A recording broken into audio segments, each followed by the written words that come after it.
Okay, cool, good enough. So in any case, I am interested in taking a look at looking at the different builds that the Plague Herald has available. And traditionally I have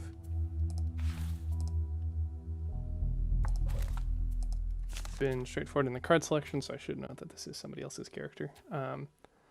But for instance, I will just get rid of all these. If I were a level 5 or 4 Plague Herald or whatnot, for instance, as I did retire one earlier on stream, I would go with Under the Skin for Pierce. For level 2, I would go with Fated Flurry. For level 3, Nightmarish Affliction for level 4. And then for level 5, Accelerated End. And then for the other cards I would generally use is just making them a general debuffer. So those would probably be good. Bottomless attacks are always nice. Likewise, some of the stronger hitting cards for damage and poison, since that seems to be a core part of the kit anyway.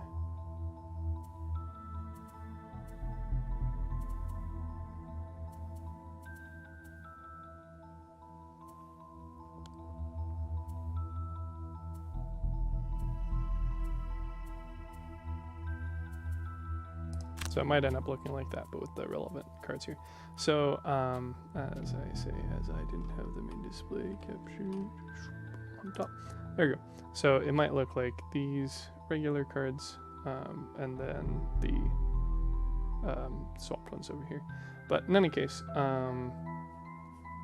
that's basically just playing as like sort of a flex character for being able to work through shield with Under the Skin. Being able to deal true damage naturally with Virulent Strain, etc., as well as keeping some of the curse activities. But I know that, generally speaking, people have been looking at builds, and they'll say there's, or rather a class or a character, and they'll say, okay, well, there's generally, 2 or 3 different types of ways you can build them, or 2 or 3 different types of focuses for the character. So, the main one is poison, as I kind of hinted at, though I tend to stay away from doing actions such as affecting allies, just due to the nature of the difficulty and pain of healing allies, especially as a non-medic class. So what I'm looking at doing here is sort of just breaking down the class's cards into different categories, seeing what kind of builds there, and then if I were to one-trick, how I'd go about doing that with card choices. Because, for instance, the idea I had while we were playing the last scenario is that they do have quite a ability to generate wind, and they do also have the ability to have a couple of shielding, tanking cards.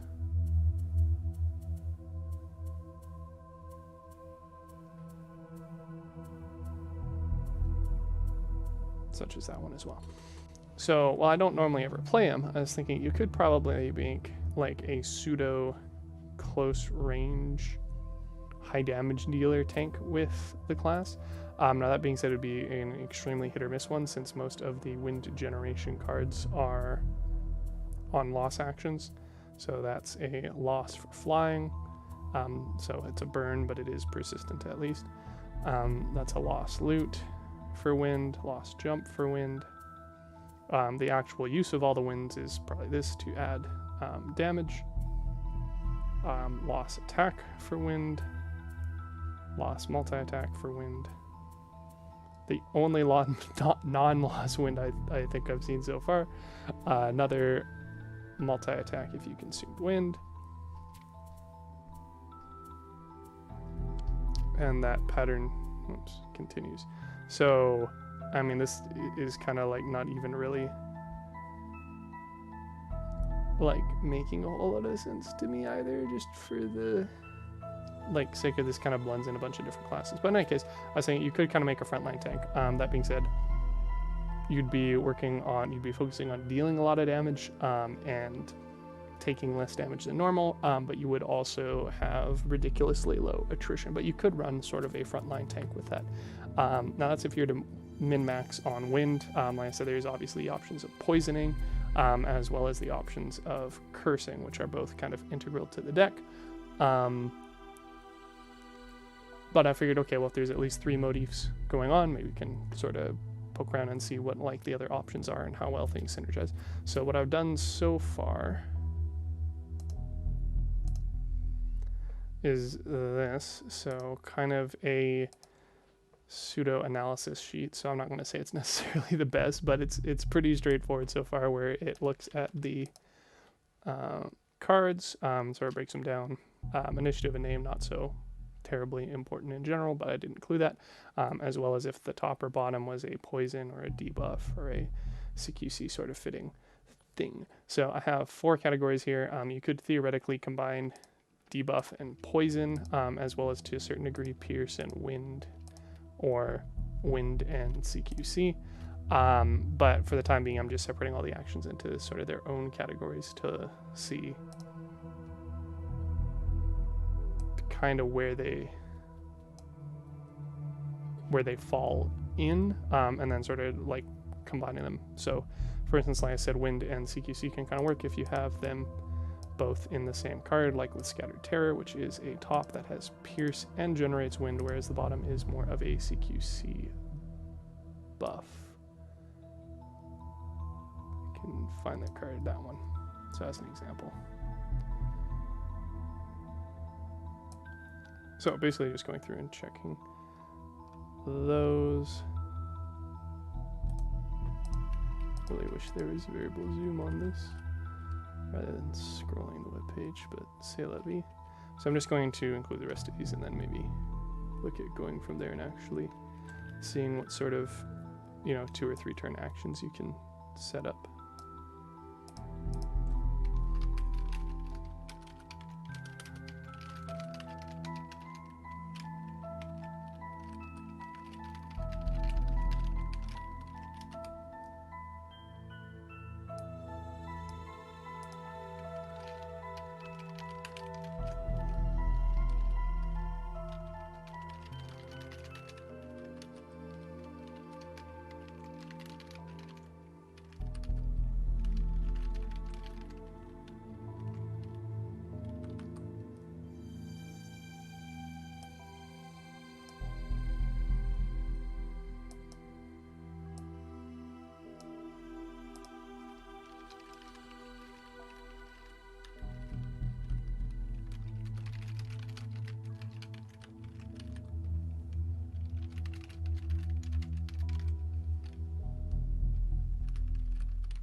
Okay, mind you, I haven't even gone past level 5. Like the highest level play Carol I got was level 4 in the board game, and I don't even think I got past 3 so far in here. So 5 is just from the play Carol that we have now, which is again another character, another person's character, and then all these other ones are also sort of spoilers for me in a sense.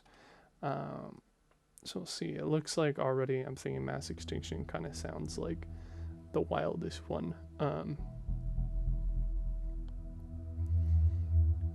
Kind of has curse and debuff and poison. Kind of crazy, but it is level 9 card to be fair. So looking at level 2 cards still.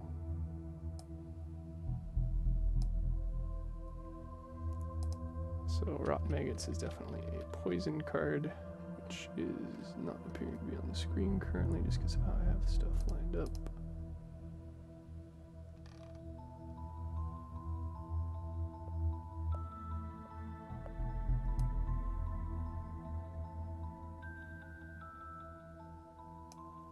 There you go.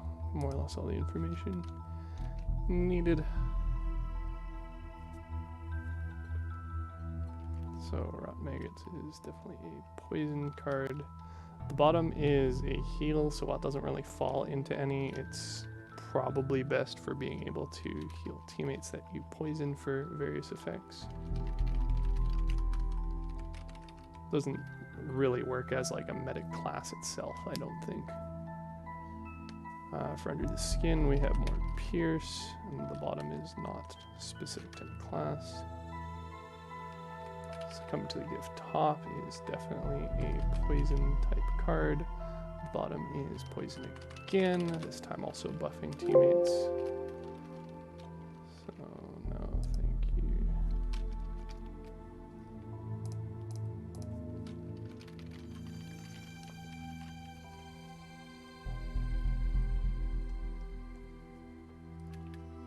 Flurry is a curse, and I didn't freeze pains.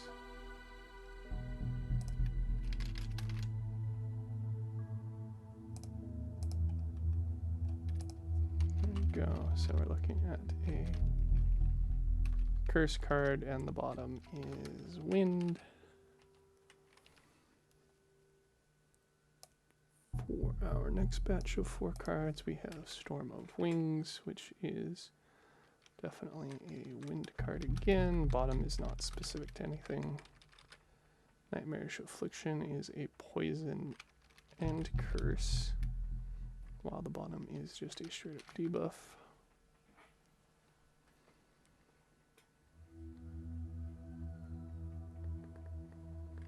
Willing Sacrifice. Certainly poison.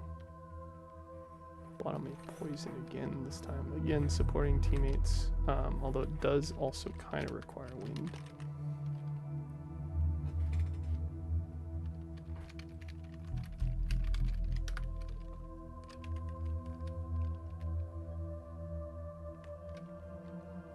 We start seeing some more use of dark. So poison again for the top and poison again for the bottom. It's also actually, I have the wind column. I think I'll also add a night column just to be thorough. So doesn't look like we missed any so far other than Nightmarish Affliction, so I'll add that. Top generate. And then for accelerate in as a top consume. Oops.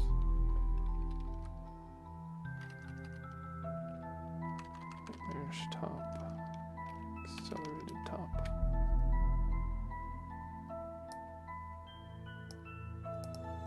Then Steam Cloud is a debuff night. Bottom is a CQC. Black Tides is a wind top and a night bottom.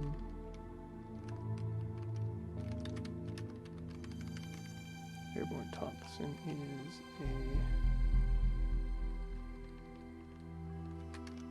a wind on both.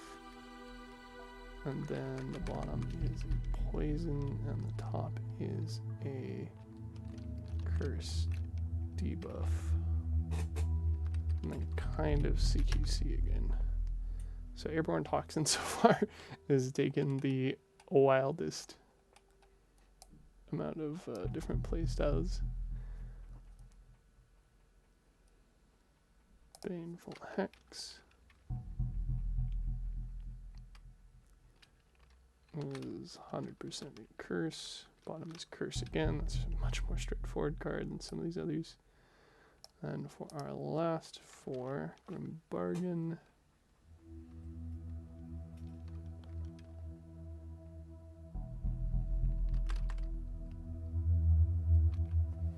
It is kind of a curse, although this time it's on friendlies.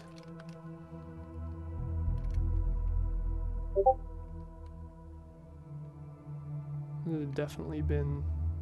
Grim Bargain is definitely the weirdest one so far.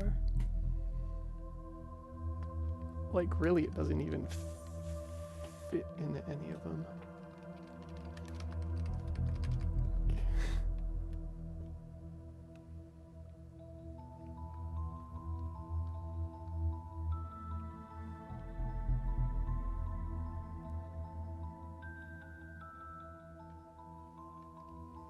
Yeah, I don't know. Spreading Scourge is a little bit easier, although it has a wild fucking shape.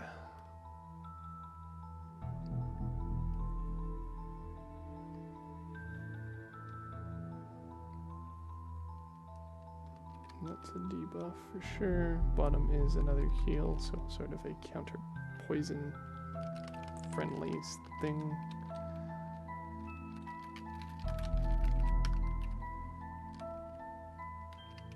Mass Execution is a curse, a debuff, a wind, and a night.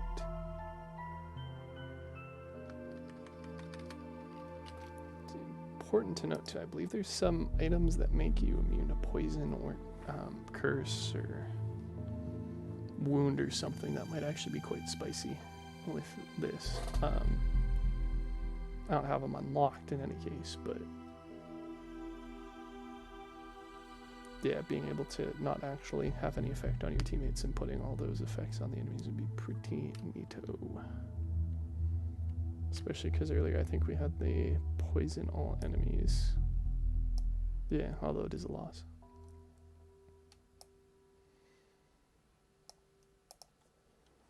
And the bottom is again wind, again night. Then poison.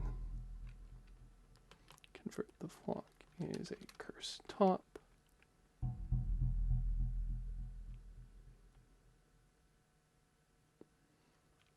And then the bottom is kind of poison, but on friendlies again. Also, not a very good one, admittedly.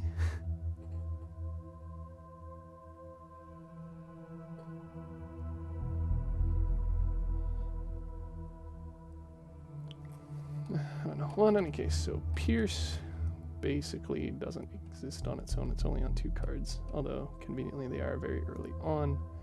So it's basically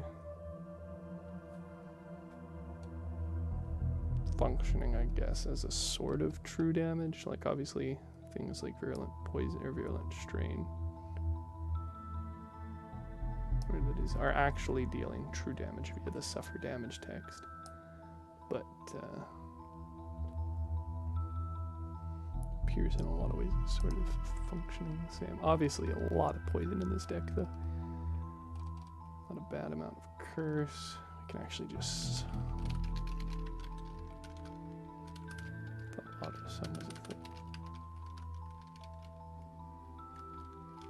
Yes, no.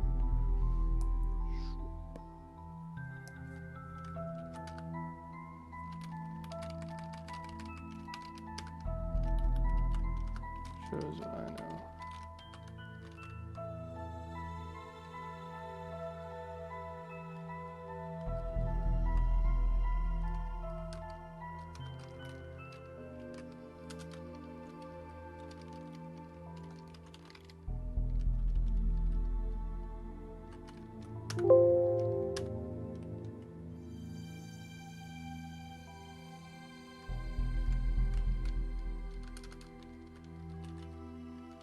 Range is number.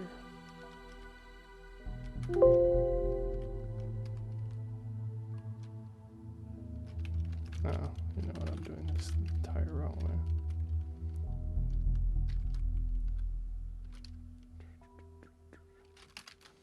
Yeah.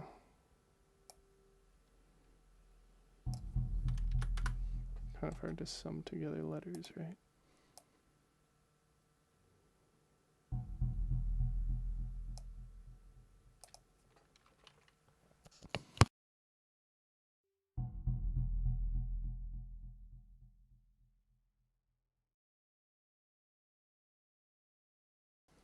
And of course, most of the winds existing again aren't really existing on their own.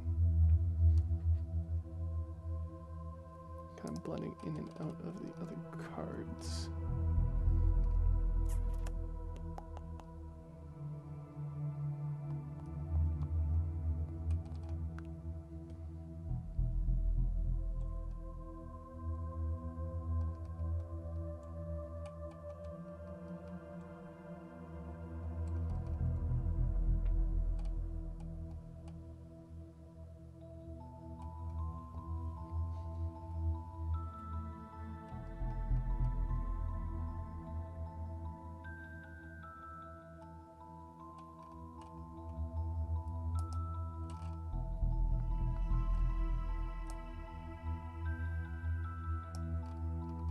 equals 11 cards. So in a sense, if we look at spell slots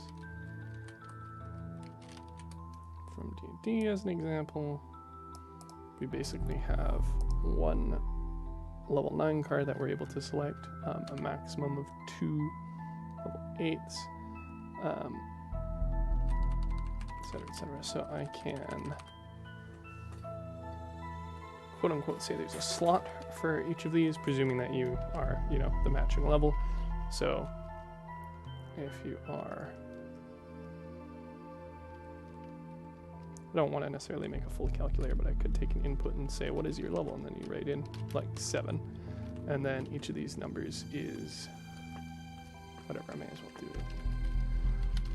Level, let's say we're level 9, then we're going to be equal to level, and then this is going to be a min,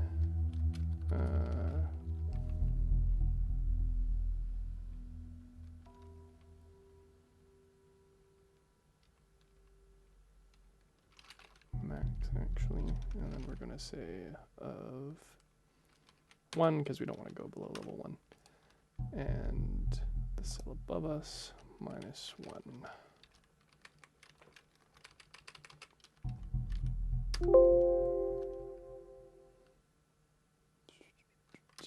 Yes.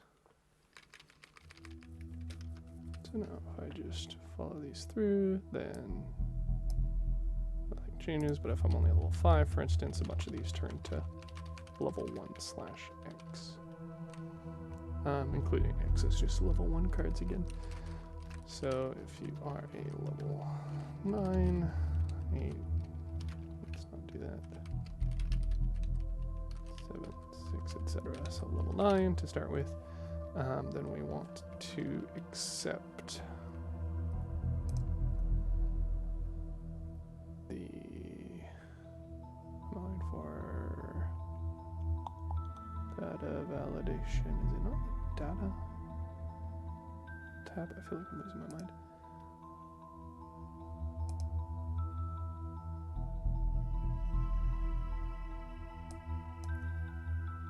It just wasn't showing because I had stuff minimized. Okay, so data validation, and we are going to allow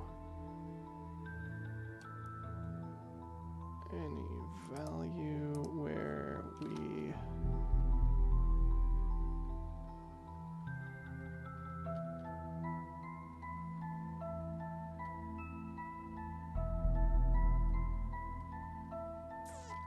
what we want to do. We want to return a range based off of, so we want to filter the list of cards based off of if that value, corresponding value, is equal to this value, which we're going to hardlock. So it should return just those two, and we don't actually want that to be long. We want that to be based off of C, and we want it to be flexible. So now if I copy that and we put it, let's just lock the column first. So if I put here, it should return all the, no, because we have a equal to, but what we actually want is a or, but I don't think it'll accept just that. So we can say if it's equal to our value, or if it is less than our value. Now it should return the entire list since we're returning level 9 cards. Yes, it also very unfortunately includes zeros because each of these are a merged cell. So we want it to be only, so I know there's an is number. So there is alpha is whatever, we can just say is number false.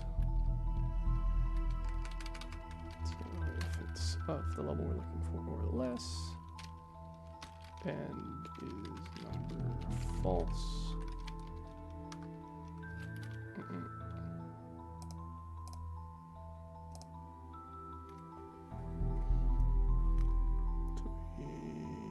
Evaluate. What is that cause issue? Okay. False, false, false, false, false, false, false, false. That's problematic. True and false. I'm gonna do wrong here.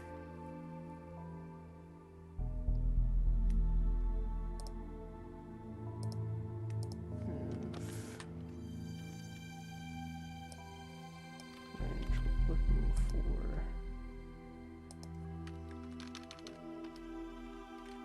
equal to false.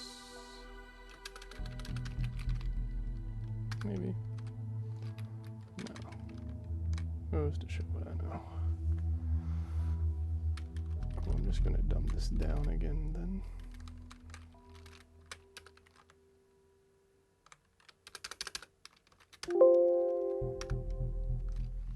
Go back to where we were. So if it's equal to or less, so if we talk about level 1 cards, it should only show the first ones. If we talk about level 9 cards, it shows all of them, and we're using C68.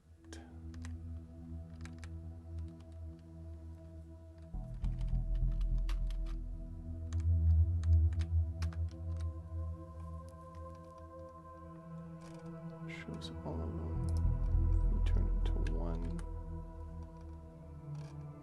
Then it's still returning true for all of them. Oh, we have a less than, not a greater than.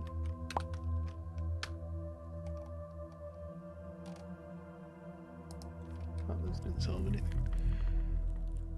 Look in list for range is equal to our cell or greater than our cell.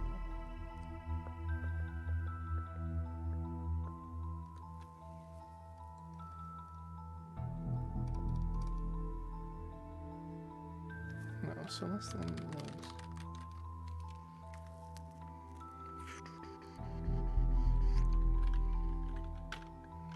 Correct, but it's still returning the entire list.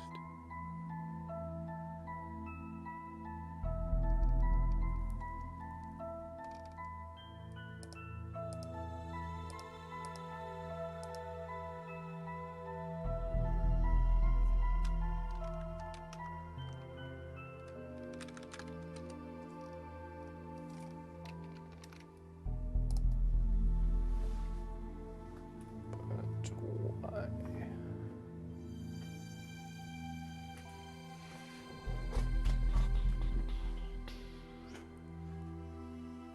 Of course, everything is off screen, stream, because I got rid of that. Cool. So that's what I've got.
basically building a tool for myself now in order to facilitate analysis instead of just doing the analysis off the top of my head. Funny that.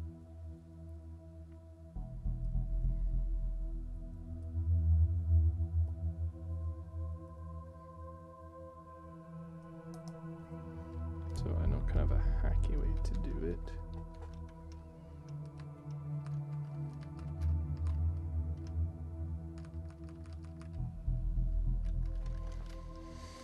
With nested if loops, baby. So if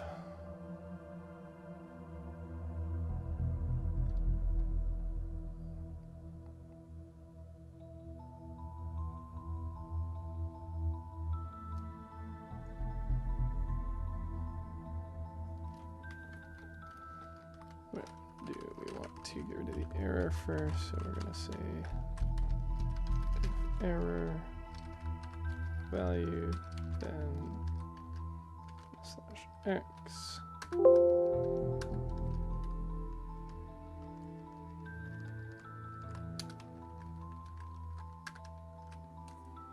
So now that'll return 1/x.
Don't have an escape for false. So I am approaching this from the wrong direction. So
Seems like it should work.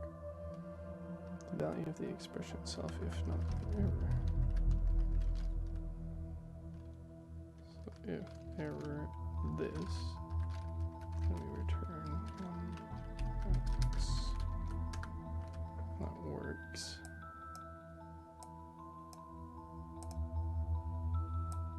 It's angry here.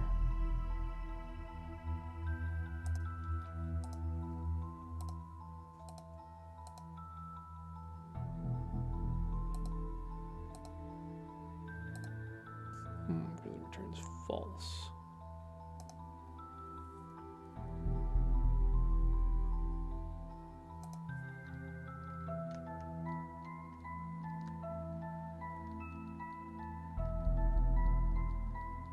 Because we never had a value of false.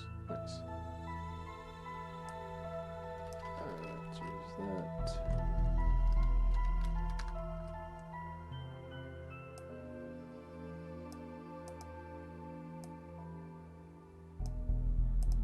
Hot. Okay, so now if we say we're level 1, it should all be 1-x. Excellent. So if 68 equal 1, and we do 1/x. Otherwise, we do b68's value. So now, if we are level 1, all cards are 1-x. Excellent, and we can extend this chain based off of our card count. So yes, hand size. So we're currently working with 11. And if you are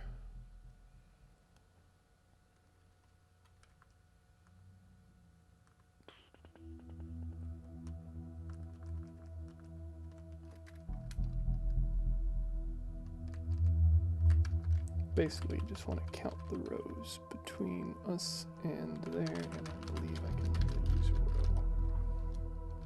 So if row of this, which requires a cell reference, which I believe is dynamically calculated, which sucks for us.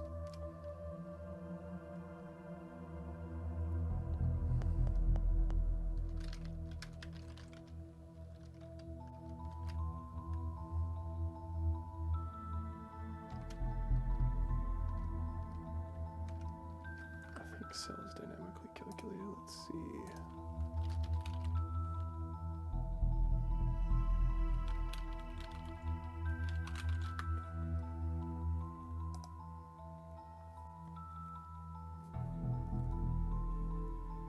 Dynamic formulas.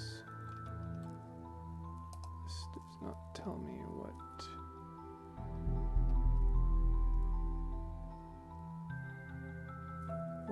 What is dynamic? I want to know. Which ones suck for performance?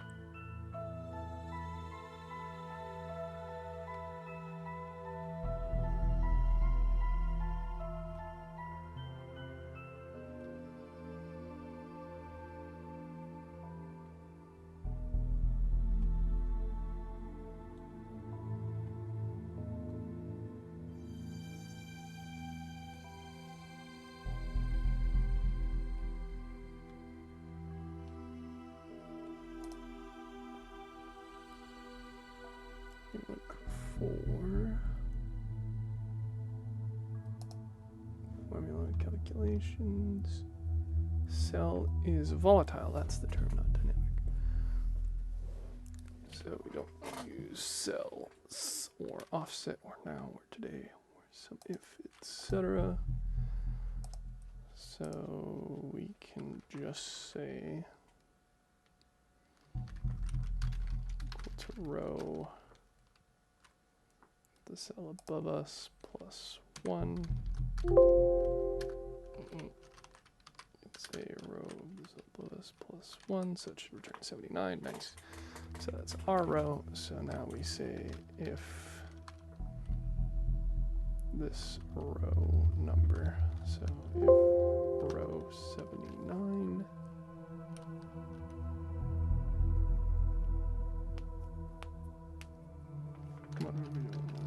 What are we doing?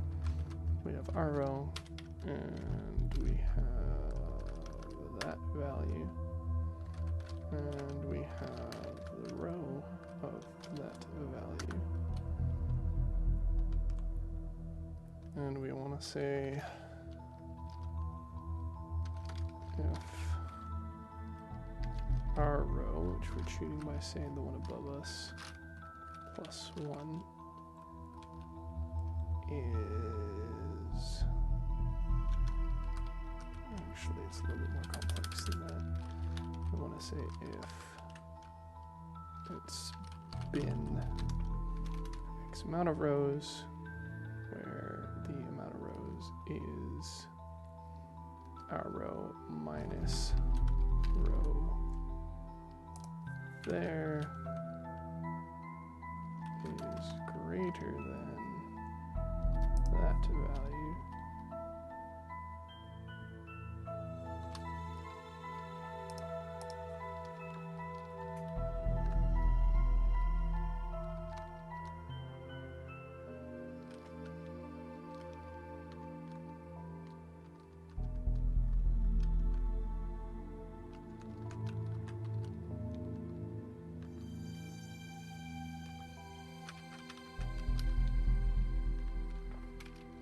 Then say out of bounds, otherwise inbounds. Whoop. Helpify. Told it was text. Cool. So we are out of bounds, and we want you to be not wrapping text.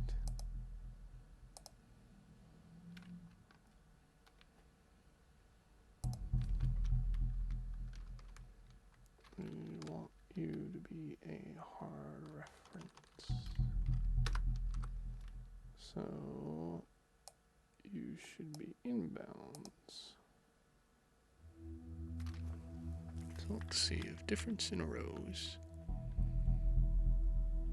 So is row, what is this? So 78 minus 69, so this is 9th. Oh, but we actually start from up there, so it's actually row 68.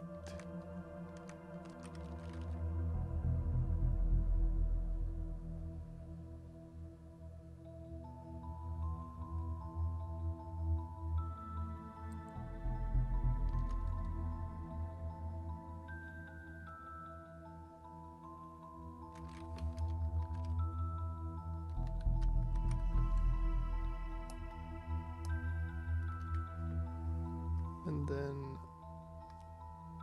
if we are greater than equal to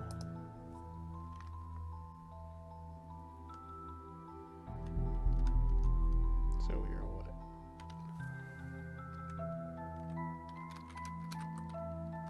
10, but we include that count, which is 11 rows, so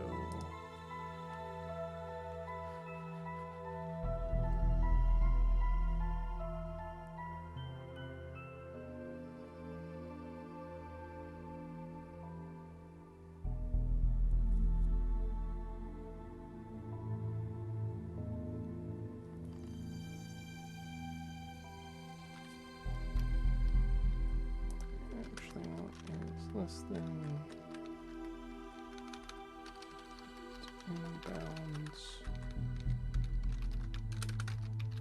out of bounds. You are in, you are out, and we only need to go one more because nobody has more than 12 cards. So now we say if we are in bounds, we do bleh, and otherwise we are blank. So if we are out of bounds, then we are blank. And if we are in bounds, we take into account that formula.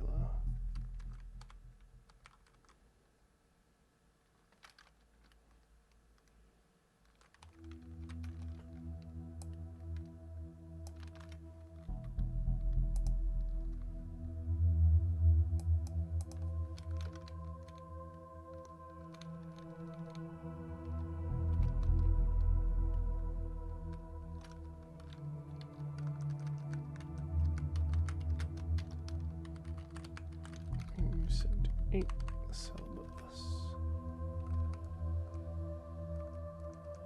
Diff row of us plus 1, 68, 69. Cool. So if we have 12, that should show up on an X, and it doesn't. Which is fine, because I'm sure it wasn't going to be easy. Play nice the first time.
Okay.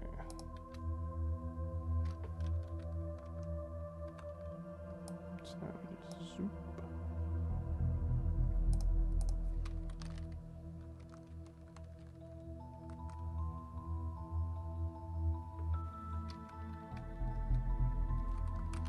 Yeah, that's right. Cool. So that works. It's now dependent on the amount of cards we have. We can actually see the list. So now the fun part of this is all just for, in theory, data validation, because we actually want to check what values we will or won't accept. But we can we can grab a drink of water first off, is what we can do.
Okay, and mind you, this entire thing is going to have to change because really it can't return 1/x as an actual value. It'd have to return a OR for 1 and x.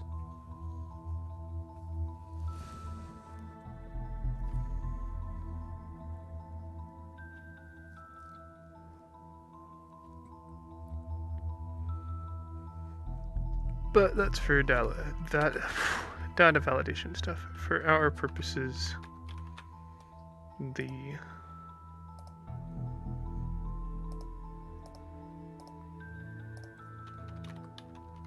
display here works fine for being able to show people what the quote-unquote spell slot, card slot level is. So if we're actually working underneath, what we're doing is we're checking the list and seeing if its corresponding A value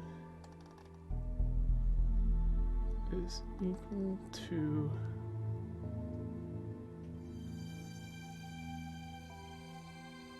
C68.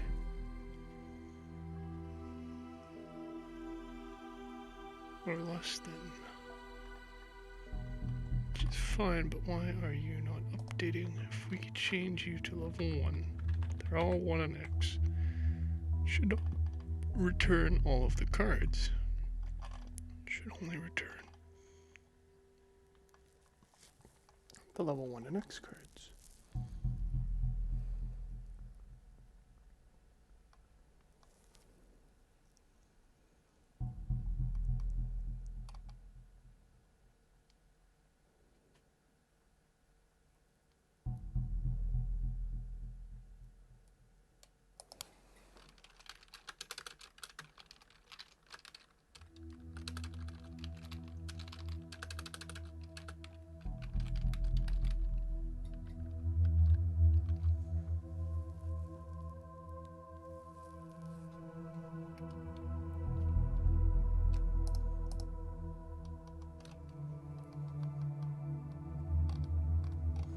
What are you returning? Because you are not returning what I'm expecting you to return. So we search. It gets way too crazy, way too fast. Okay. Equal to C68. C68 is equal to. It's going to be a shit ton of falses. Cool, so let's make you level 2, so at least it's some semblance of logic. So we're going to check which of these are equal to 2. Are any of these true? Equal to? No.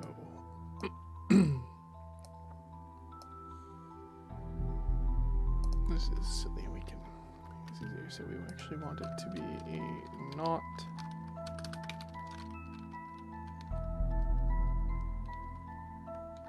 Where those values are larger. Okay. Baby steps. Oh, and just like that, it starts working. Cool.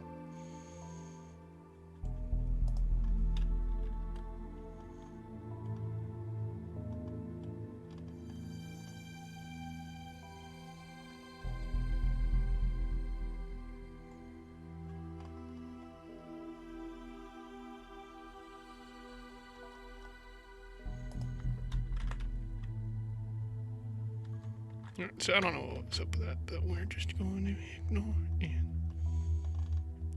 Cool. So I'm going to see not greater than. Now we need an if for if it's an X or a 1, because 1 and X mean the same thing. For level requirement, unless we want to just label it as a level 1 card and then maybe asterisk it or something.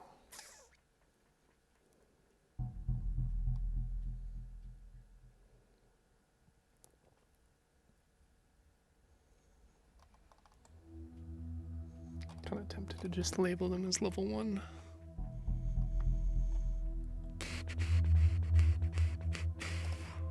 also simplify this up quite a bit.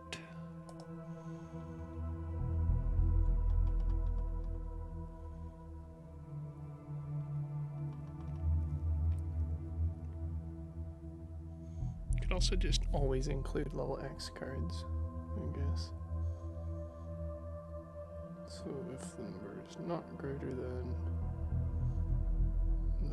or X, I guess.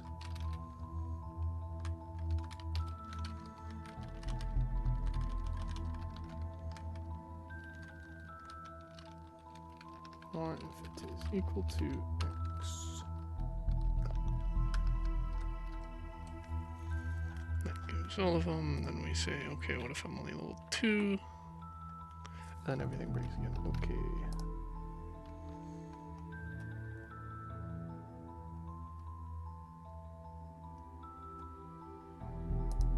Use angry anytime I do an or. Yeah. Blah, blah, blah, blah. There's a lot of them. Great.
Oops.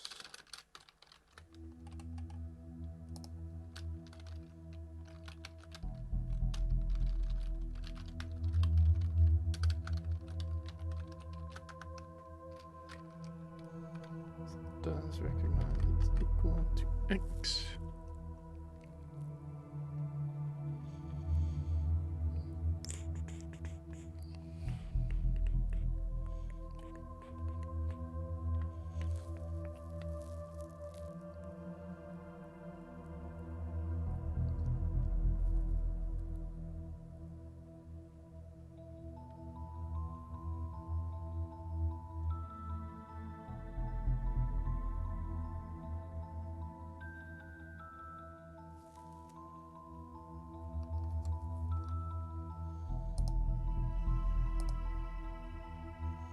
I don't get G and I can't make the window large. So not so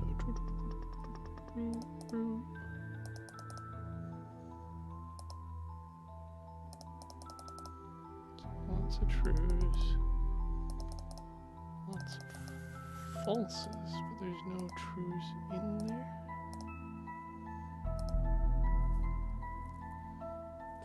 Is the array greater than 9? Not a whole lot of it, no. Inverse the ones that are.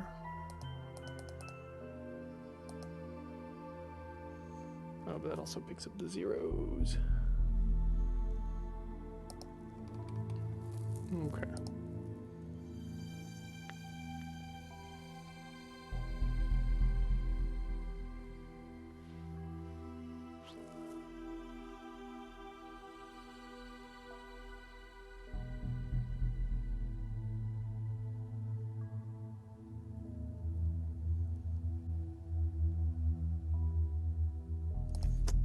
I'm going to break this down a bit. So we're going to filter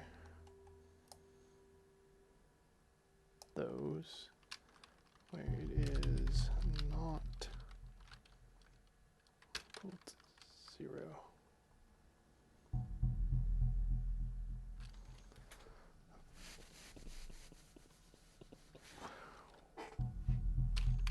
this is going to work.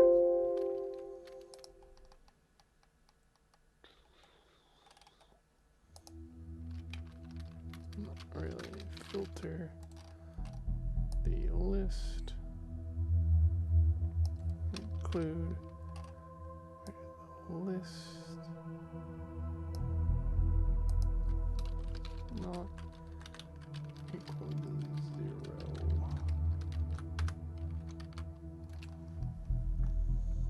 Cool, so that works. So that filters out the zeros.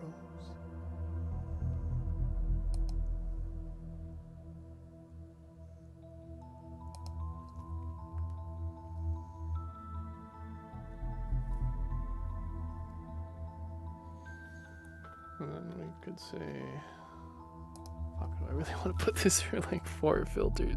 Ugh.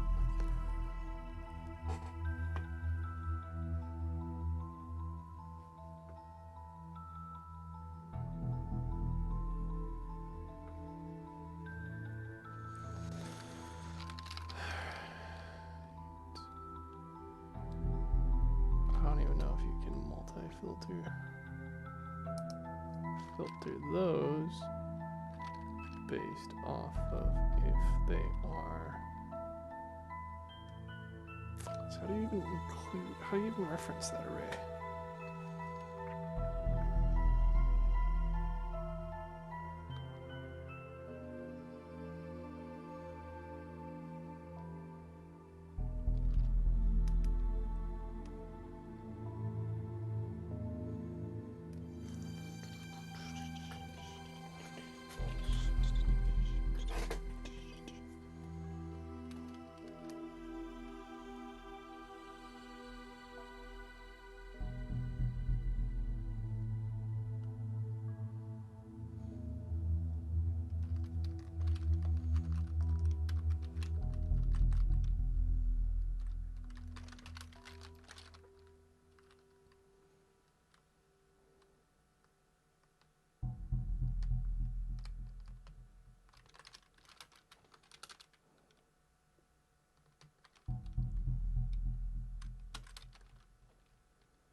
Where the values are greater than,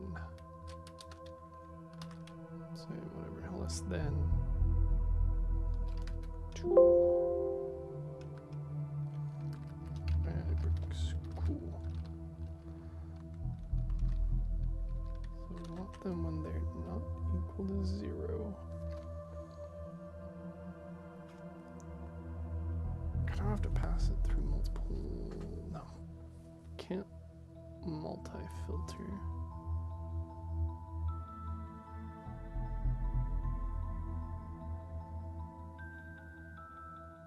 I don't even know if I can do ands or ors, because that seems to be what breaks filter. Which makes sense, because then it's holding 2 arrays, right? Or is it applying both operations to the same array?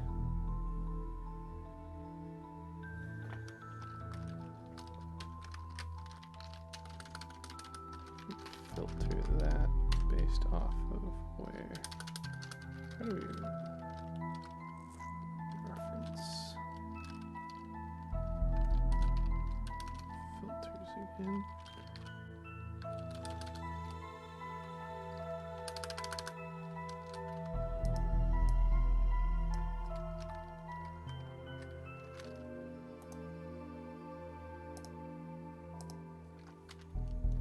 That was pound.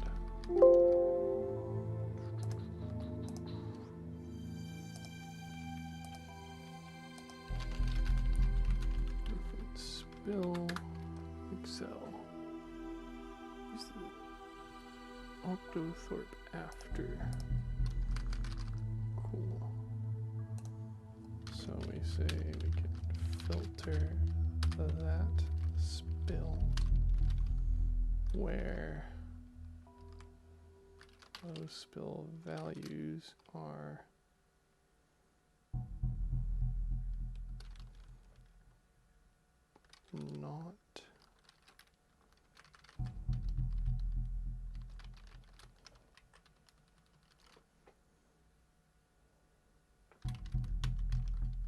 greater than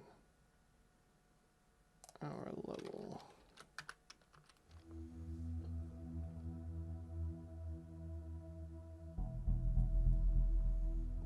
Why are you giving me all thumbs down?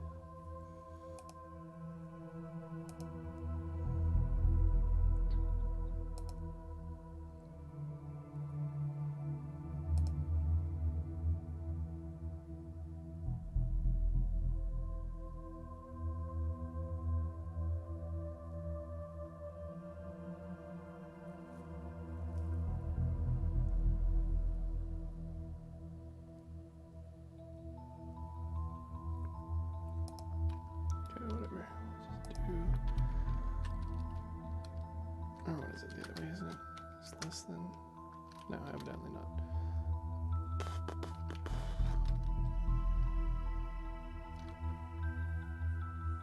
What do we want? What do we want? No, that should be right. Yeah, it just doesn't include. Yeah, because if we do 8, thank you. It's really nice. Okay, cool. So that's the correct one. It requires us to filter a filter. So can you normally filter a filter? Filter a filter Excel.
What am I doing wrong?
Why do you get upset?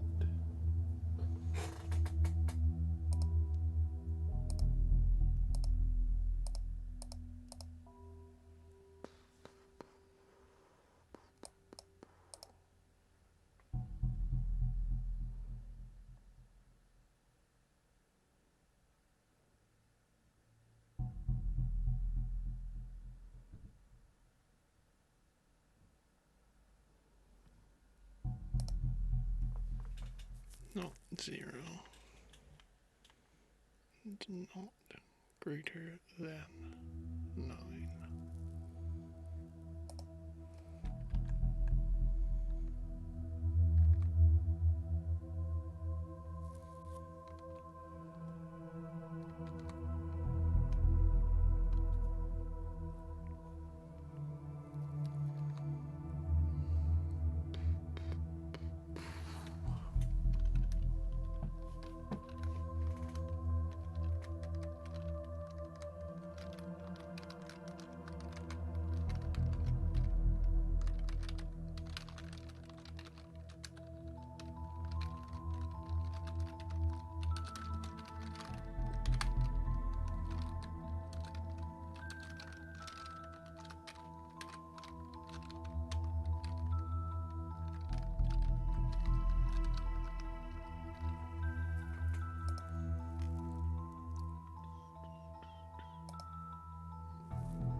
Oh, so that seems to give 2 arrays, doesn't it?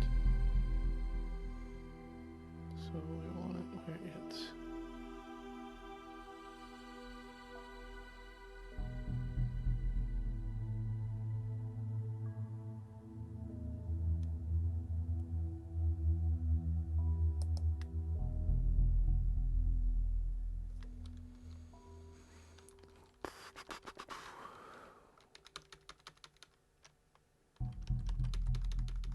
Of course, it's probably going to break it because it's not comparing things directly.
You need to use asterisks. Ha ha ha, rather than ands.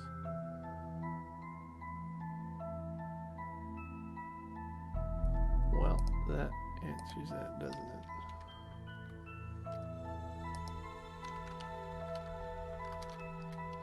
So that...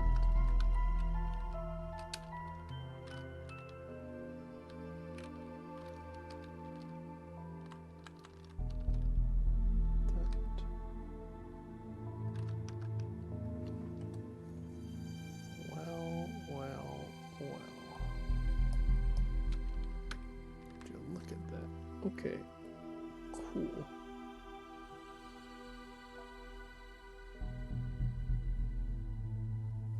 So that gets rid of the X's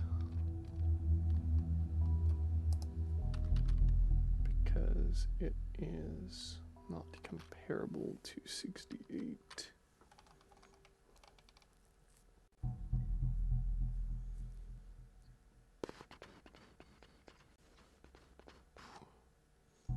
just make those ones all the problems go away.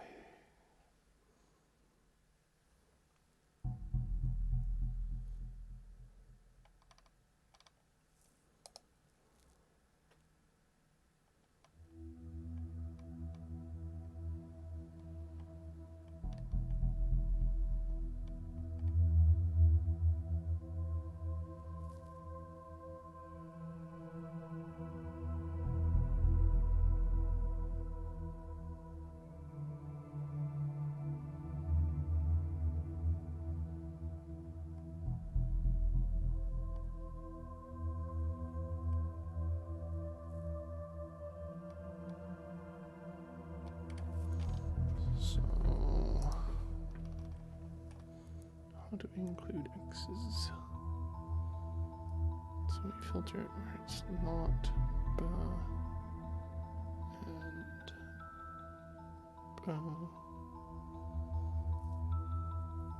so not equal to 0, not greater than our value, but we could have a war. So does this work?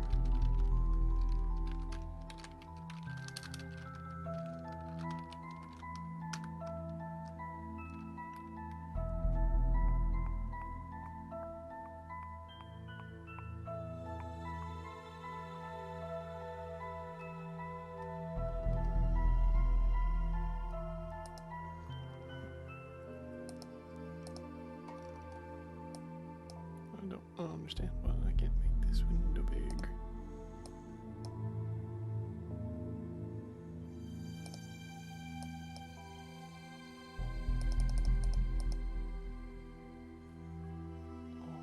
All false. No, there's a true in there. That's good. There should be multiple. 1, 2, 3. Okay. So now we're doing it in and, but we don't want it as an and, we want it as a or. So if it's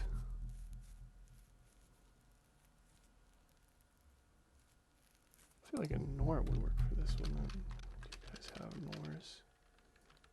Nope. Ooh. Nope. You guys have man? Nope. Let's see, nor Excel.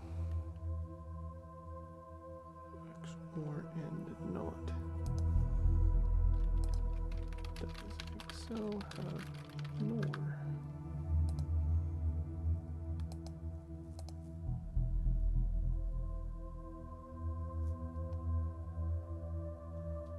Only has or not and or.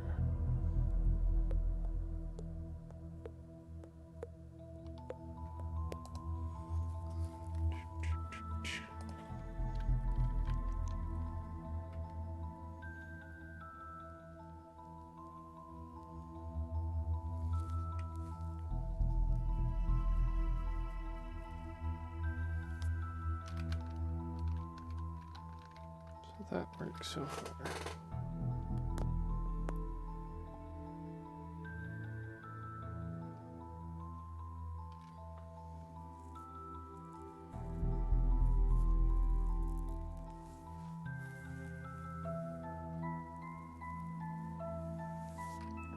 How do we include X?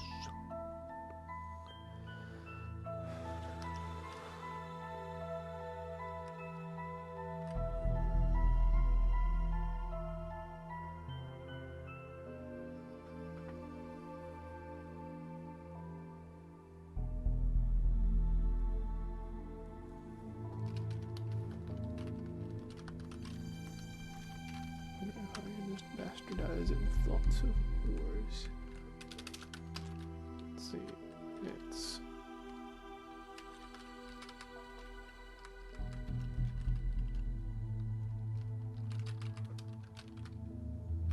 less than equal to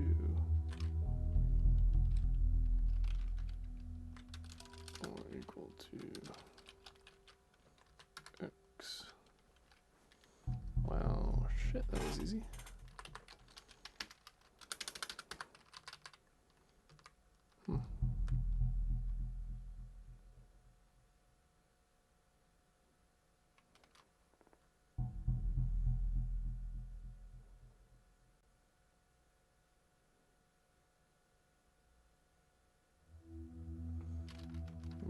Okay then.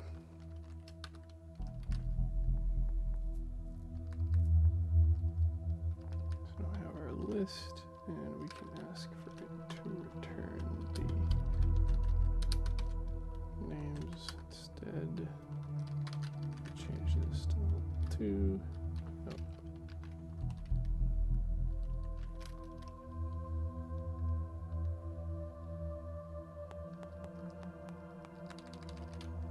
But why?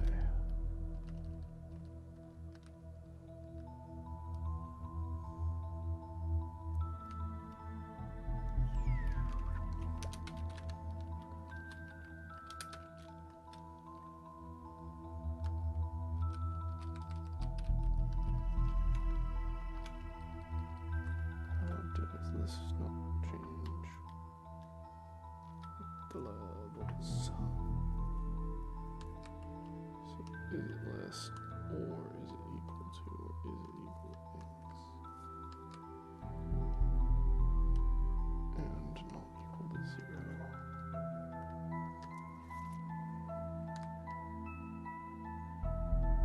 And it'll return all values less than that.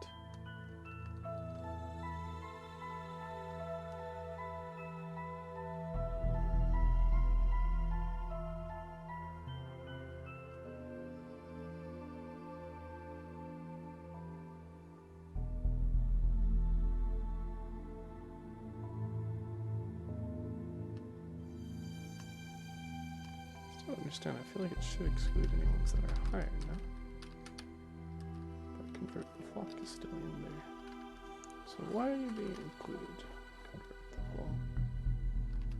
So I guess when I said that was easy, that was not actually that easy at all.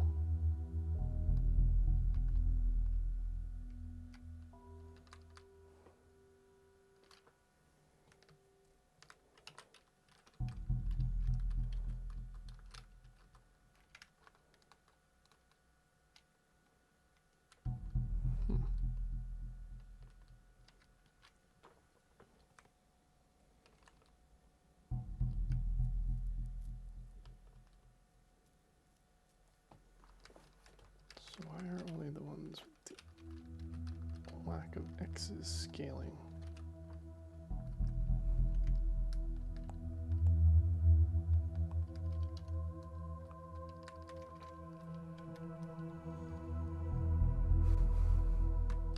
So it's the same problem as that one.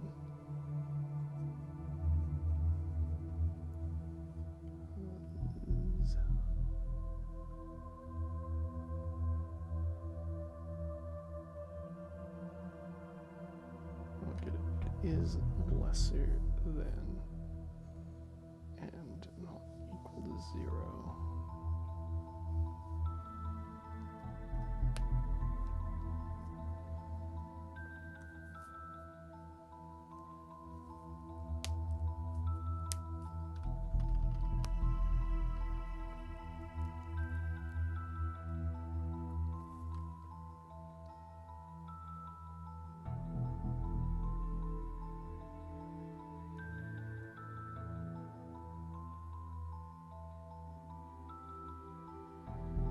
So 9 is not.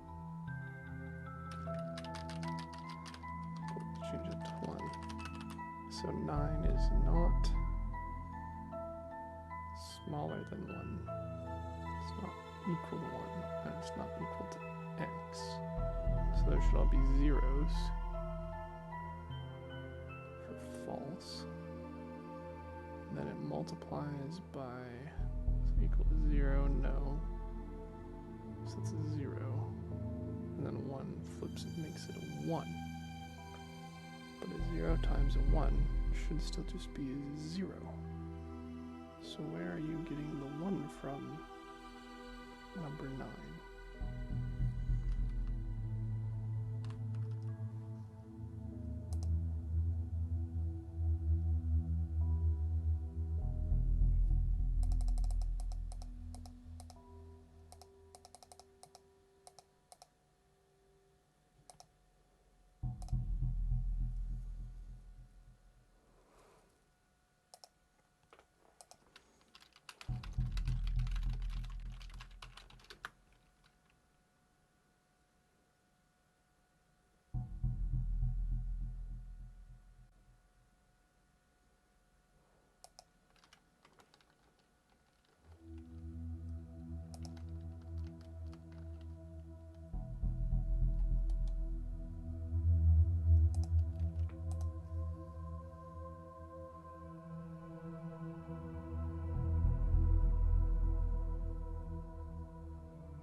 Doesn't seem to be a way to do that.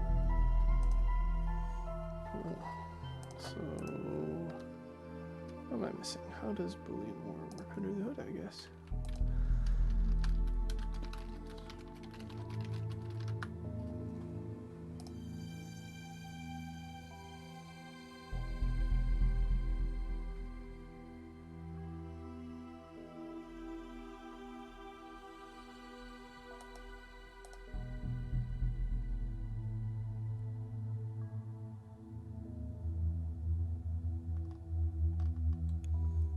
Okay, that article isn't helpful. Okay, so let's see what this brings up. Alright, just copy all this. And we'll get rid of all this.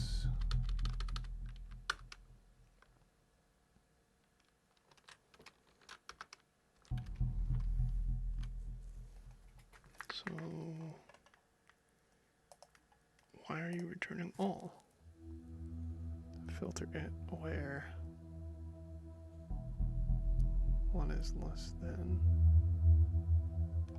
but 9 is not less than. Let's split it down even further. So we filter where blah is less than just the zeros. Okay. So that should be a non-issue. What about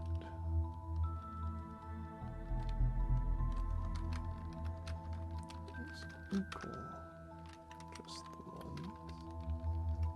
What about when it's just the x's? Just the x's. Okay, so all these should change as those increase, right? So zeros, ones, threes. So 9 includes all those. At level 1, it only includes the ones. So what the fuck? Why is it when we combine all 3? Let's see, what is OR?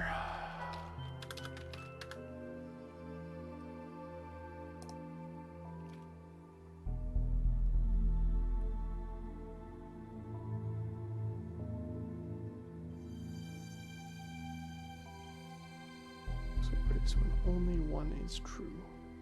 Well, that doesn't help us. Because we don't want it when only 1 is true, do we?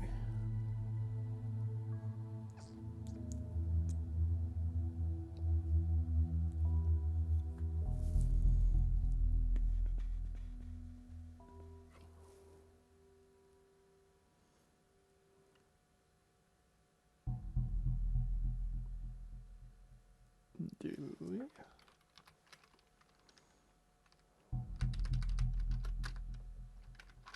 I guess not. Okay.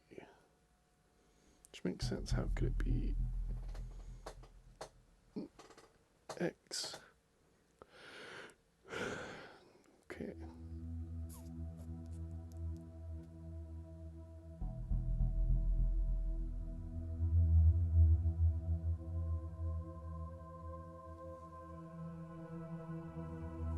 I don't get it.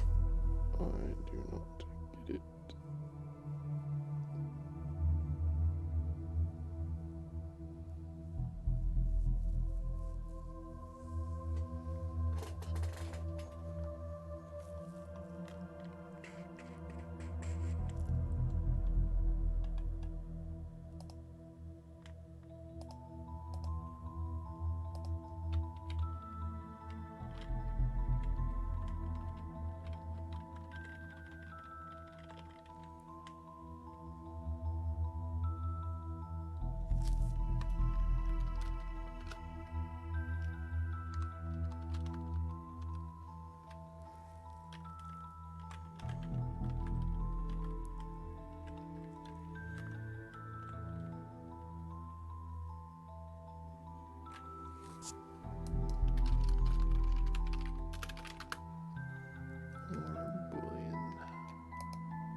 any are true, it returns a 1. But if all are false, it returns a 0. So why would 9 not return false on all of these? 9 is not less than 9. Oh, if we set this to 1, rather.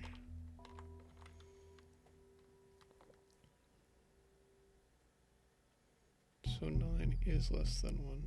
Oh. No, it's not. No, I'm dumb. Okay, cool. So 9 is not less than 1, right? I know numbers. 9 is not equal to 1, and 9 is not equal to x. So why are you returning as true?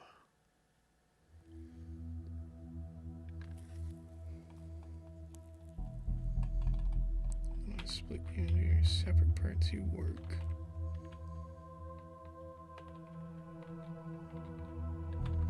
But when I combine you, you don't.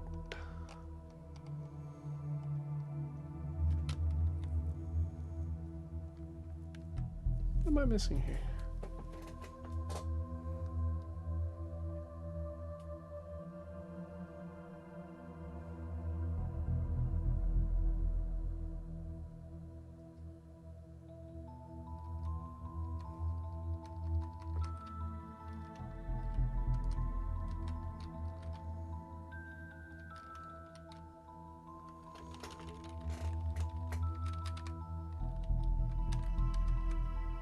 I swear to God, I need a rubber duck.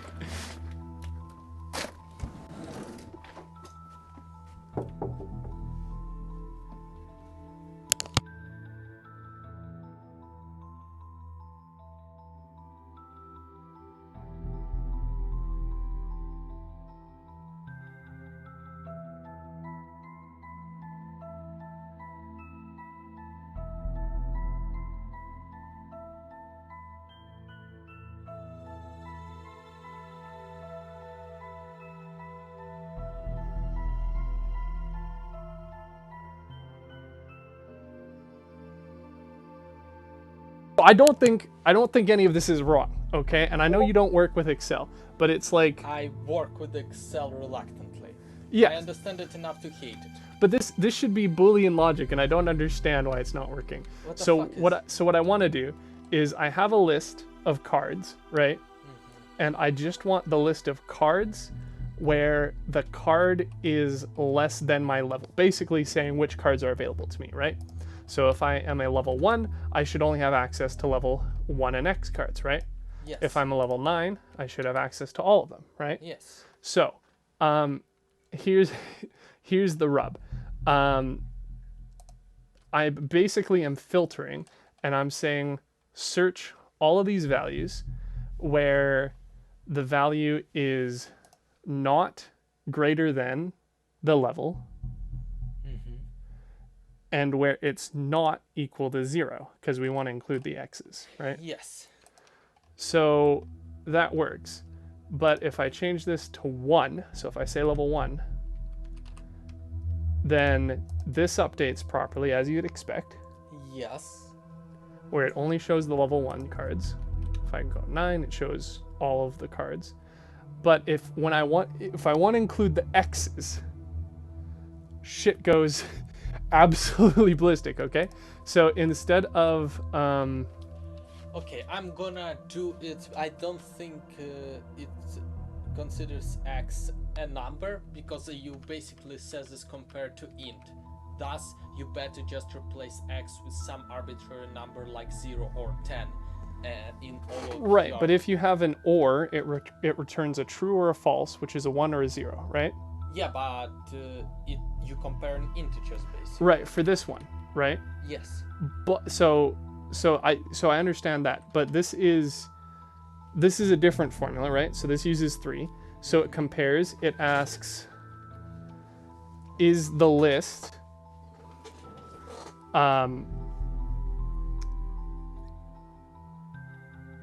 less than the level, equal to the level, or equal to x? Yes. And if it returns true on any of those, it's an or, it returns a 1, right? Yes. So we can check and we can say, okay, give me the list where it's less than that. So it also includes all the zeros, and it goes from 1 through 9, right? Yes. If I do that to 1, then it just shows 0 because those are the only ones that are less than, right? Yeah. If I say the equal, then it's 9, and if I say x, that's just static. So these 3 parts work. These 3 components, right? The less than, the equal to, and the x. These all update accordingly. However, this fucking column doesn't when I bring them together, and I don't know why. And I'm saying, give me the results where it is less than, or equal to x. And the or should just be multiplying, right? So in what world is 9 not less than 1, equal to 1, or equal to x? I would say just... Right? Because I change it... Can't you put or in between them? You can put or, then another or. So you have like... I would compare it to like the code in Unity where you have within the parentheses you have or, and then you have outside of parentheses or with another third value. That's how... Well, this is just a formatting thing, right? Yeah, because this I is saying think, or. Yeah, but it's but I think in every programming language it will not work if you put 2 ors. You need to have a parenthesis between 2 of them. So I would have applied the programming language, literally C#, C++, C, and have it like that instead. Have like well, this is or 2 values and then another or for the values outside. Okay. For 1 value outside, yeah. You get me. So if that or that is what you're saying. Yeah, that's how I would have done it. No, it still includes the values. So I said I think that's just a formatting thing, because Okay, it should. It's actually smarter than I give it credit for. Because it's giving, like, well, because the way it. Pardon? It updated all the. You went back to the formula, yes. Yeah, this is the way it was before. Because beforehand it was the nested ors, like you said, right? Okay. So like with. So the way that this works, right, is, and this window sucks. It's tiny and I can't resize it, but it looks at all of them and it What compares kind of bullshit is that? for each. Well, I mean, it's just an output, right? It isn't a input, so you can't actually change anything in the window. I think it's a oversight that you can't resize it. With people are saying you aren't supposed to be able to. What kind of bullshit is this? Yeah, but what it does, right, is it looks through the list and it says, okay, are any of these less than B68? Right? So in this case, are any of them less than 1? And then it does false, false, false, false, false, false, false, false, false, true, false, for whatever, right? And then it asks, okay, are any of them equal to? And then you get another long ass list, right? And then those become trues and falses. And then you get a third one, which is it equal to X, which is mostly falses again, but with a couple of trues, right? Yes. And then it somehow ends up with a true, which doesn't make sense, because the way that it's supposed to work is it's supposed to multiply 0 by 0 by 0, and that would be 0. 0, 1, 0 would be a 1, and 1, 1, 1 would be a 1, right? Because that's how the OR works. It says if any of them are true, I give you a 1. So how is it giving me any of these as true for any value when I say, is it less than or equal to X? Because it's saying that for value 9, 9 is less than 1 or equal to 1 or equal to X. By all logic, it should. That doesn't make sense. By all logic, it should work, unless there is some kind of other bullshit that comes into play. But like, even according to that diagram, it should. I don't even you know. have Maybe 2 falses, so it should give you false. Yeah. Unless it. Don't you have not somewhere? Yeah, well, I have not in the other formula. But okay, so here's the thing. If I can't use and, I have to use the asterisk rather than an and. So maybe I need to use something other than an or?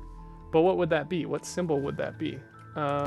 Filter Boolean Excel. And people are like, Firstly, why in the fuck? And second, here's how you do it. It's a great question. I don't think it is That's a video. complex enough for it to actually have anything other You know, than I'm just that gonna or an slap accent. in some slashes because that seems to be what would be a good OR symbol, and I want to see if that works. Cool. So we're gonna say that or that. Yeah, I think that OR is only supposed, like the OR you do with the text, that it's only supposed to work with two values. I don't think it can actually. Right, and this is probably gonna break formatting, right? It gets very angry at me. I mean, in theory, I can say or. Yeah, And then try and. or. And it divides by Try 0. or. That sounds stupid, but Well, that's why I don't know what the symbol for or is in this. So let's mute this. Shut the fuck up. Cool. Okay. So where is? So that's an and, right? Which is the asterisk. yes.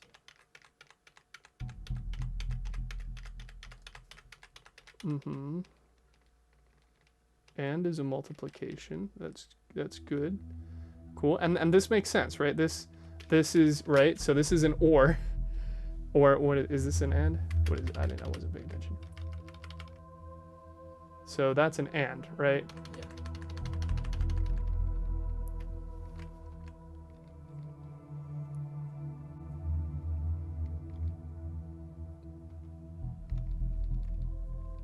And those are just ands. I don't understand. Is that what I have to do then? Like There's that no or? percentage? Have you tried percentage? As an or sign? No. Trust me, sometimes the stupidest bullshit is the most useful one. Okay, so I'm just gonna copy this. Move it over. Just And so you then don't lose it. I say, instead of an or, I say percentage, and then I get rid of the or statement. It's angry. Maybe if I do that.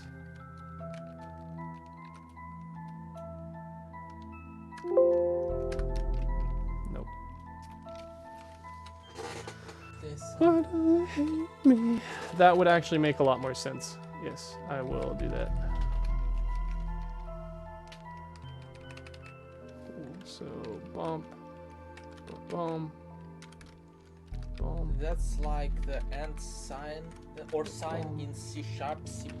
Yeah, but they use the multiplication sign for the and sign, right? So I would have assumed that they're consistent. That if you said to me, I need help with Unity, It gets angry. C# bullshit, I would have been like, yeah, that's how we do it. Well, that's what I'm saying. I don't. I don't it's Excel got to is be. not fucking programming language, mate. Yeah, it's got to be something to do with how it interprets the or, Doesn't right? it have some kind of bullshit documentation that is even more confusing? No? No, well, their documentation is actually pretty straightforward. Oh. Surprise for once. But Consider it it doesn't like- mention using combined things like or, Ah, right? So multiple And- criteria, it just uses the multiplication. And then you can sort with it, which is cool. Oh my god, it's literally the plus sign. Is that what it's telling me? With the addition operator that have apples or are in the east region, and then sort. You Fuck bullshitting me. me. You're trying to shit me. Let's see. Let's find out. So plus. Oops, that's not. Okay, where was this thing?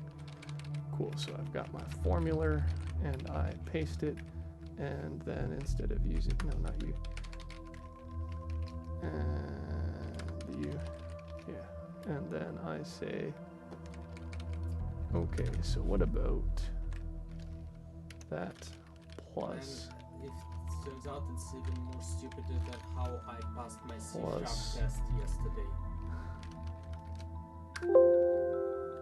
It gets angry, And it's probably because I mucked this up. So include it where it's plus sign, plus sign, plus sign, and then I have too many of those. And then it works. Cool. So they literally use the plus sign as an or. Nice. So is it different results from what's supposed to? No, I think that's literally it. I think that's the. You fixed it. So now it doesn't show 8 or 9s. So if I do 9, then it returns the entire list. So it works. So it works. Yep. Man, I tell you, sometimes stupidest way is like the most obvious way. That's So I don't even know why the or worked. I think or it's How is it returning a true for something that was false all the way? Fuck I it, think I it don't even just know. was confused because you have 3 parameters rather than 2, and it was not programmed to deal that way just for or as in like capital O-R. I think it's because of the filter. Because I have a feeling if I did an or blah, it would probably return it proper with 3 things. Yeah. Okay, maybe. So I think it's just the Or plus inside or shenanigans. or have inside or inside or. Well, that also had the same result, right? Yeah. So I think filter just handles like calculations differently. Yeah, probably. So I need it to Yeah, that's do that. again stupid way it works. I passed my C# exam stupid way. So if I do the master list and I say blah, but it needs to be a master blah plus this group plus this group, and then it gets angry, and then I have too many filters again, and then it works, and I just cry. Cool. Because it works. Because it worked, and the answer was just use a plus sign as an or sign. So this was a fun expenditure, and I have it all on stream. Oh god. So, You're streaming. My likeness is streamed. Whatever. well, not your likeness. It's not just your voice, I guess. Yeah. At worst, I don't care. I figured as much. Cool. So that was the solution. Why did you do I don't like at that. all? Because I was just breaking it down into different parts. That's why I was so confused, because when they were all laid out separately, they worked. But it was, I guess, them having their own way to combine it. Okay, so that's cool. So now that that works, I can try and cry, basically. Because now I got to find a way to turn that into data validation. And yeah, we'll see how that goes. So now, in theory, if I do... I'm not sure if I don't even know or what this not. list is. Could it be that or not is minus in this case?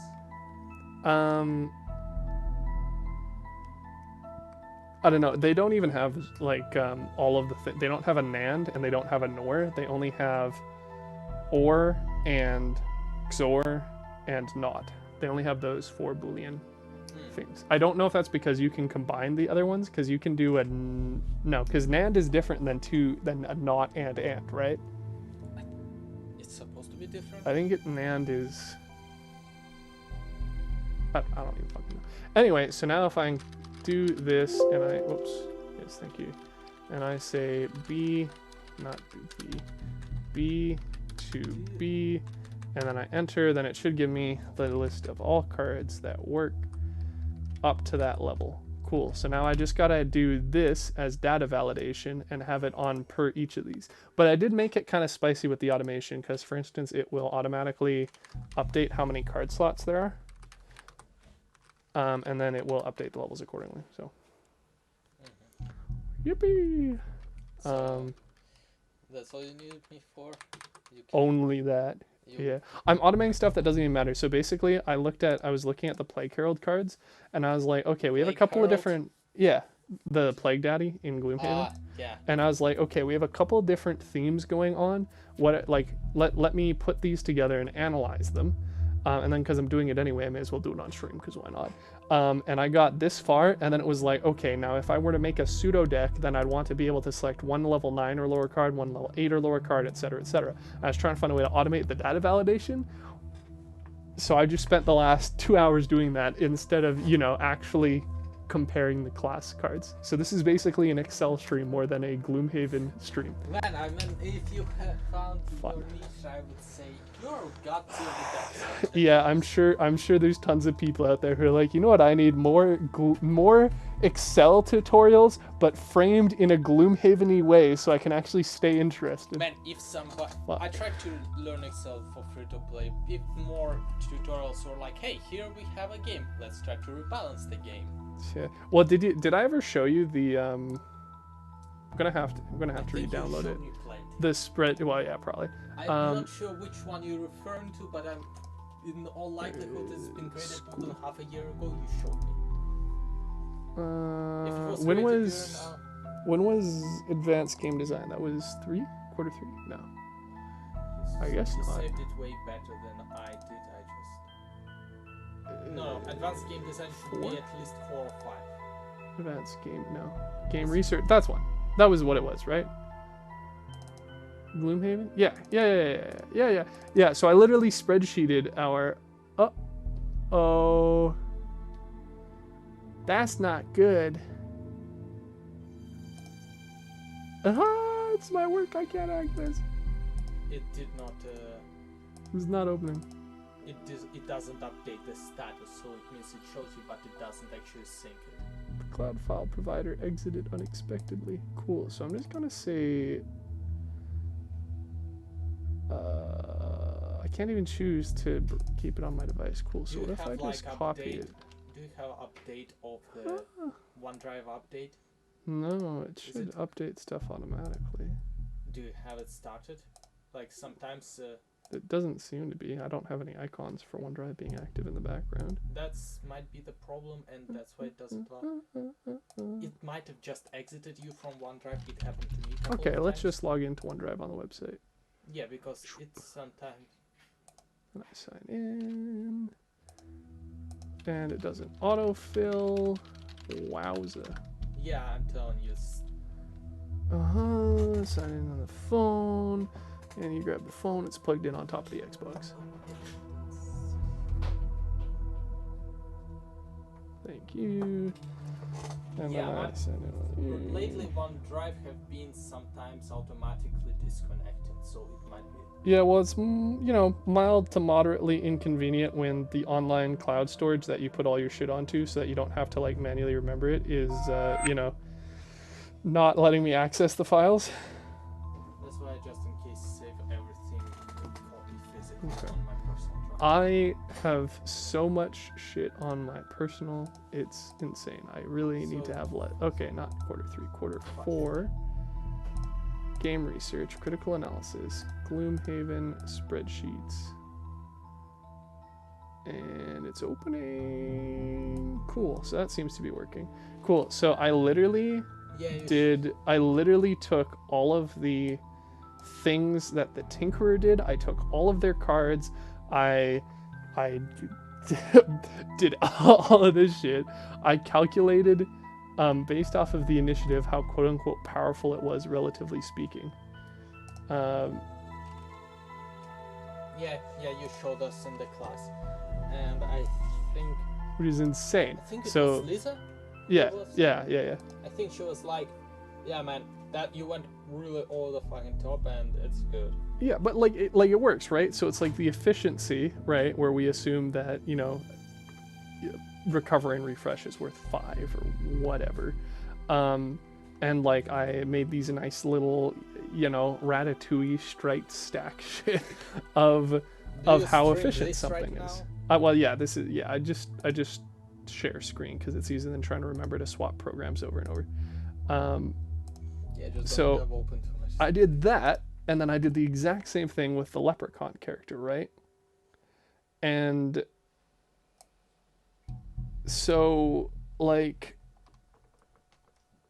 this isn't even analyzing this. It's just me trying to make a build. After actually having played Gloomhaven, though, I probably would be able to actually see how viable this is. Oh, you want to revisit it? I mean, to be fair, their passive was literally broken, right? It was on long rest, do not lose cards. and it also had a hand size of 2, and you got randomly dealt 2 every time, right? It was literally luck of the draw card, but it literally never exhausted because of that. Now, to be fair, there is a class that doesn't exhaust in the game because of abusable mechanics. You doubt, Andrew? Let me show you. I don't remember it. Remember it being a thing when we played it. So. Quartermaster Infinite Stamina. Not you. So infinite turn combo. All right. So you can refresh a consumed item, bag item, right? Yeah.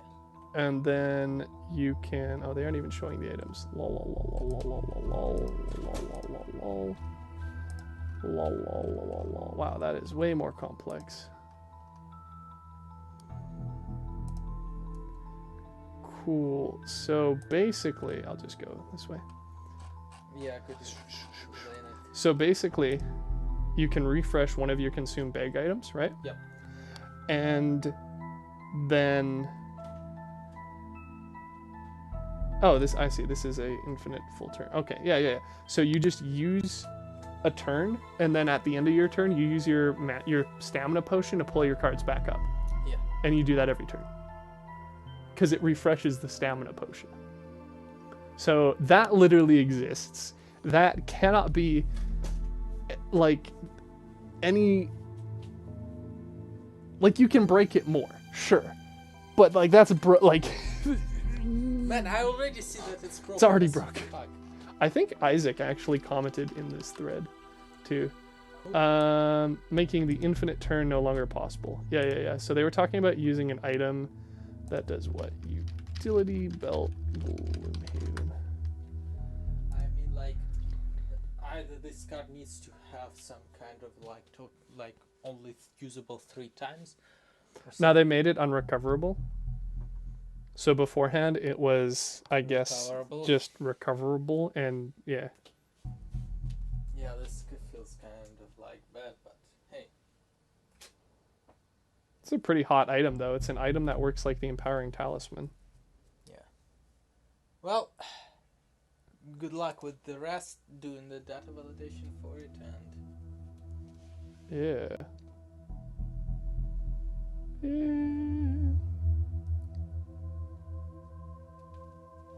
Crazy.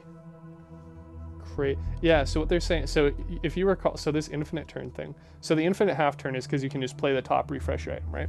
Yeah. So apparently the utility belt used to be refreshable, right? yeah. So what they're saying is they use the Pennant of Dark Pact. So that's the empowering talisman, but you can choose 2 items to refresh.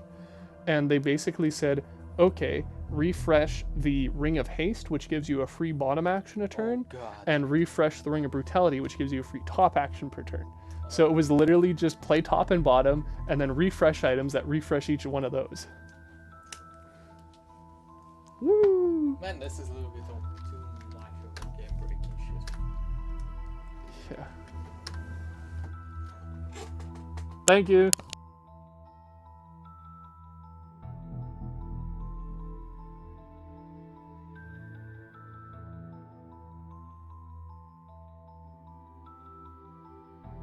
Right, so this is not going well. But it's alright.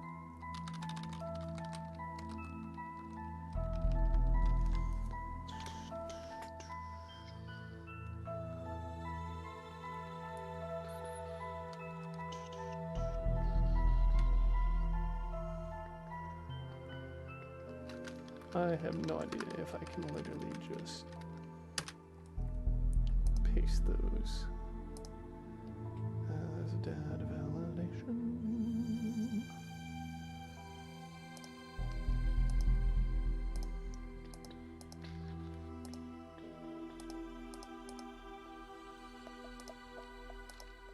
No, it gets really angry. Which seems fair.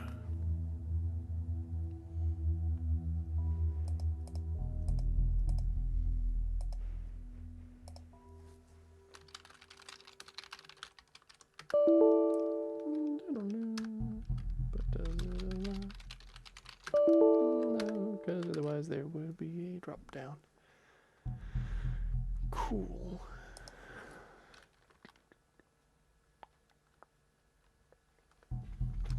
one problemski at a time. So that so it's the card list fixed, and now we want to base it off of if it's a 1/x. So if blah blah blah blah.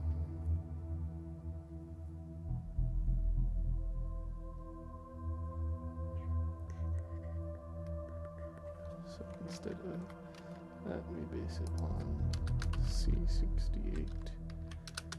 C68. It's Angie. So we say, okay, we'll do that. It updates appropriately as long as we don't say 1/x. And then we say, okay, but what if the value of C68 is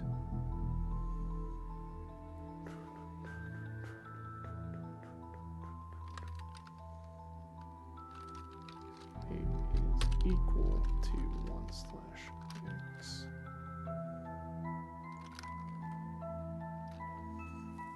Let's see. No.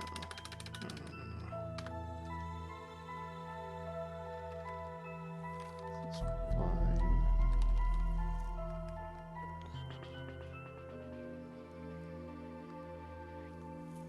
So if fail. Interesting, that just dumps the list if it can't tell why. So I'm level 1. Then how can that be less than wow. Okay.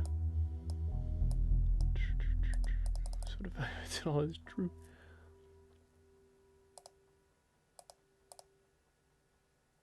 Okay, 1.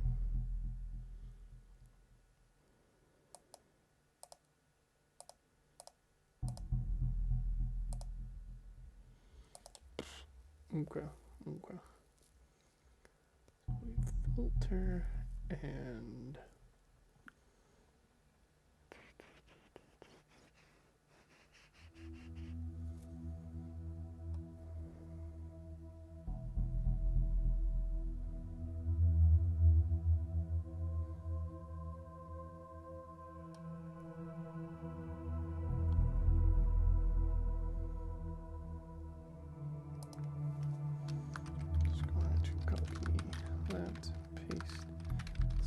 if is number blah, then we do that. And if it's not, then we do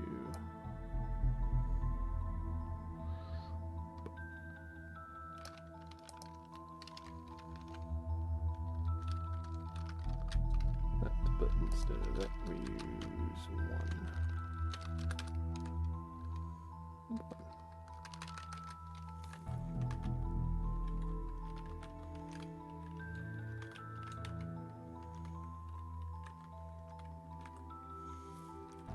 Okay, cool, that worked. I am surprised, but very pleased. So that will work, which means that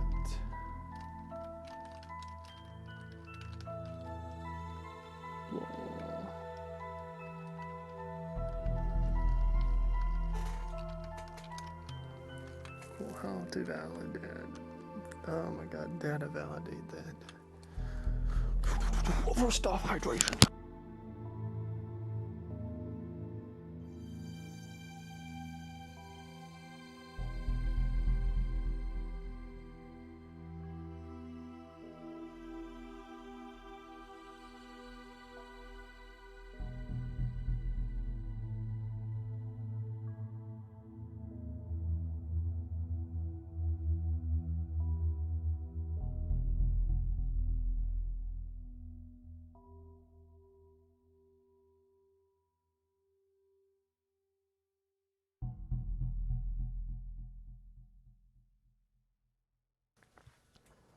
Cool.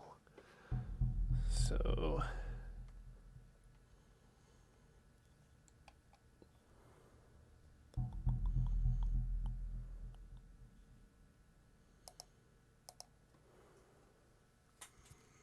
how did I do this before?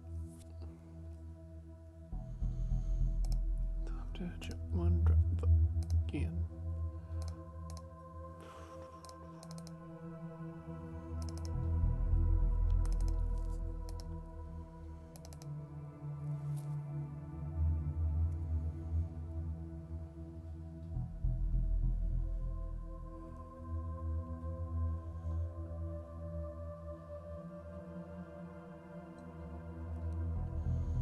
I'm on Excel. Okay.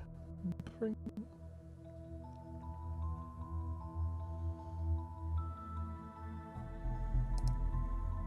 How do we do your data validation? We do it by using the name manager.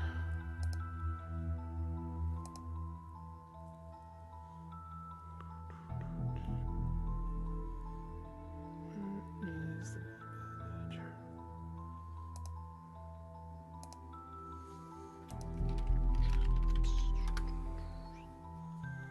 Game list is query data F3.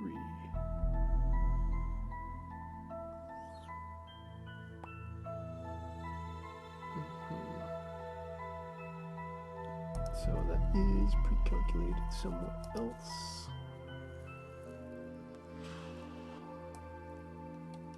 Is that what I have to do?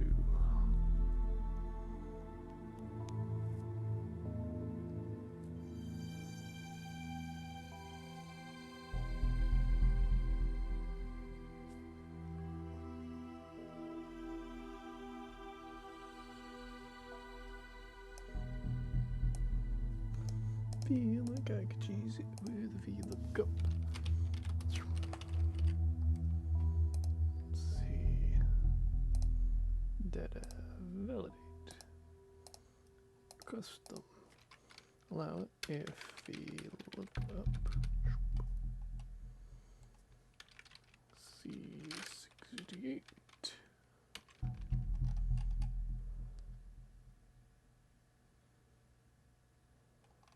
Actually, we want to look up.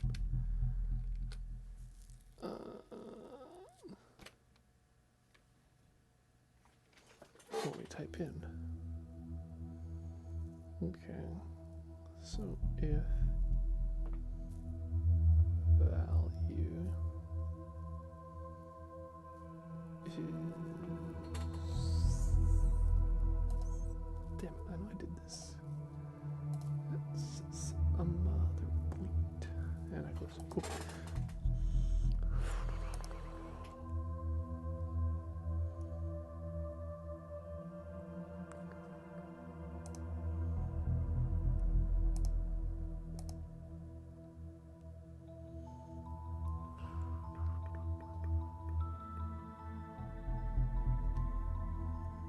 Feel like filter should still work. It don't. Oh.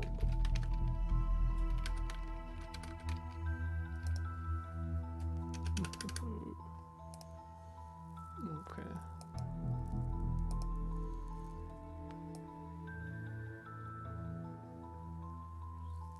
So he gets angry with that, which is fair.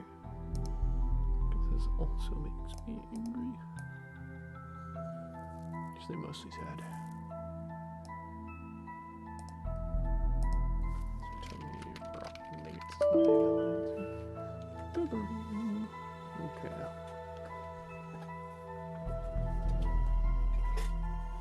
What do we do dynamic list? Dynamic data validation.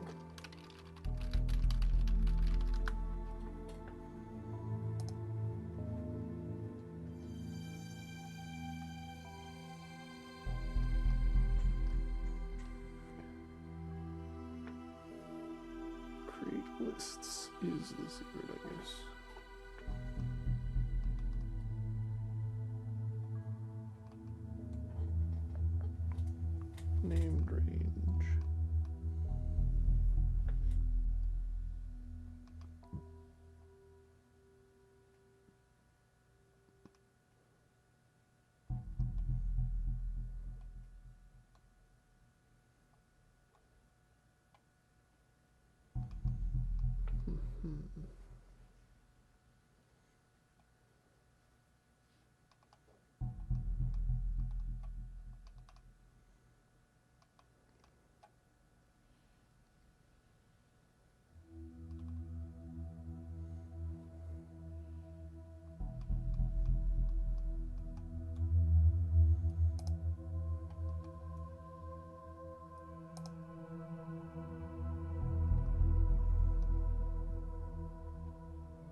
All these places. Make table. Make range name for table. Add validation criteria as a list of source name range.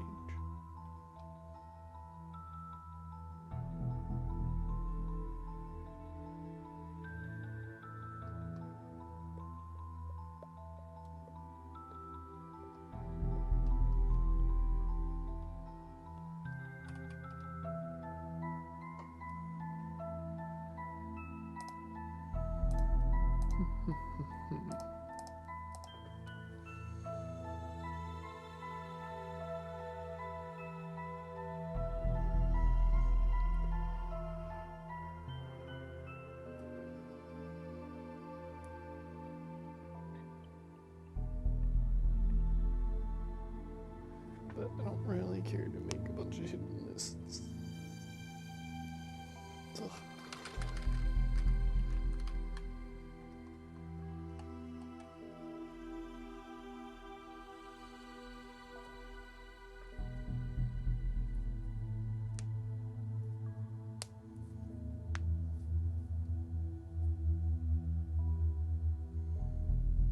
Okay, well, let's just do this the much easier way and say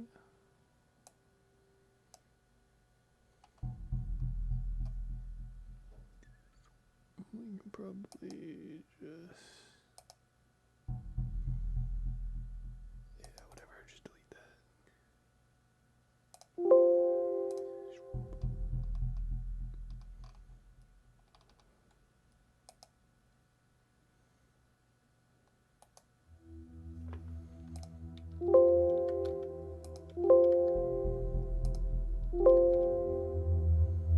Cool, okay. So, this would be much easier if I just physically had the cards in my hand. Then they wouldn't be on screen. Alright, so if we were a CQC build, hypothetically speaking, at level 9, would we want any level 9 cards?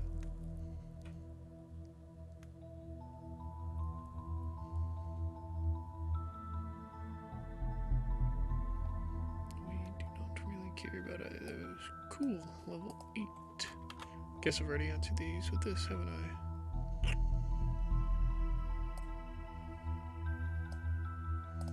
So for 7, we want airborne toxin. Targets adjacent, so we can curse model. So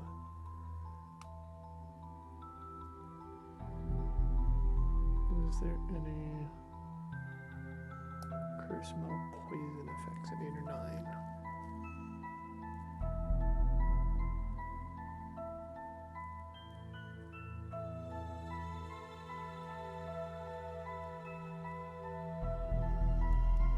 Not really. Like airborne toxin kind of works with mass extinction for the wind.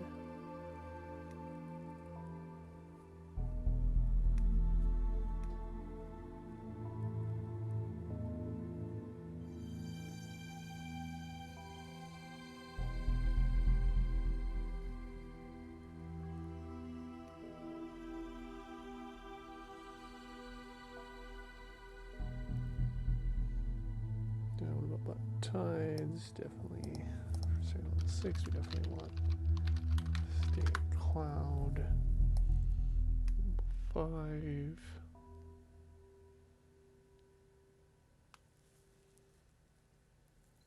Care for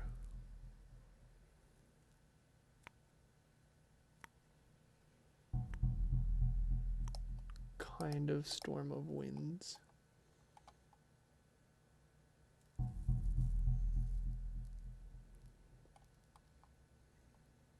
Kind of wings, not winds.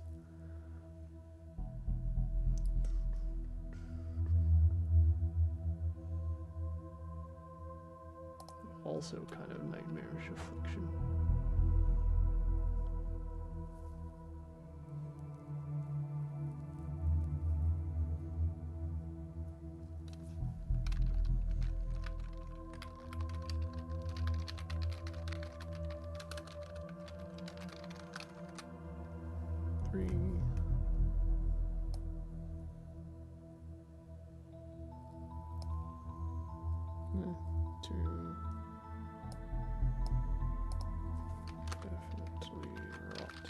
If for another reason than the lack of range.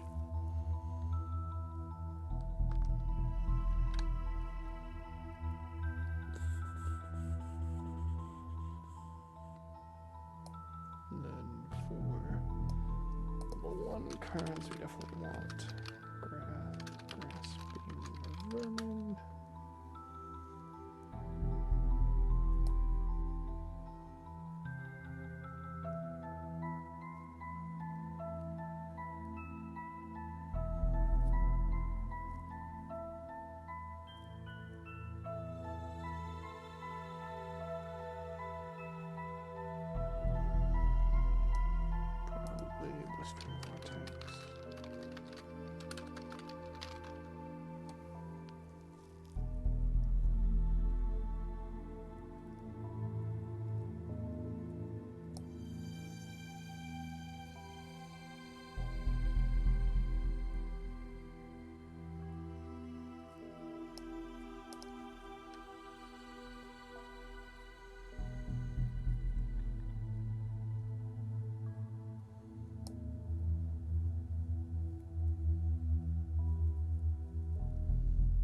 What does that leave us with?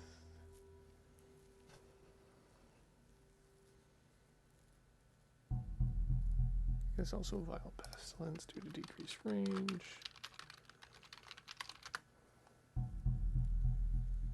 But that logic, you'd also slap in Wretched Swarm or whatever.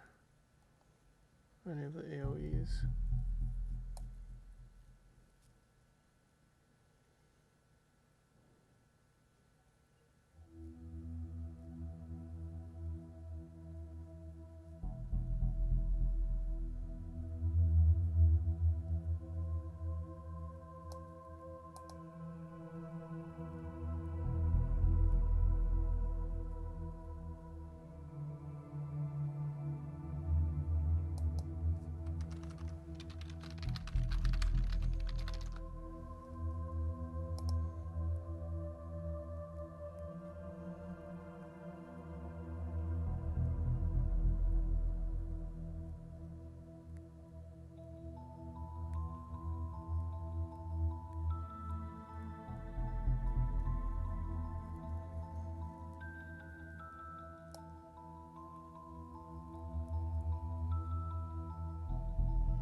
Yeah, I don't know.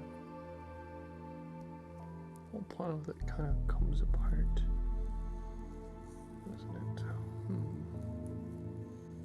Okay, well, what would a wind build want? Definitely Execution.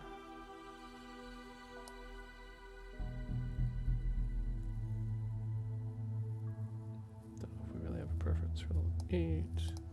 Definitely air. Born toxin.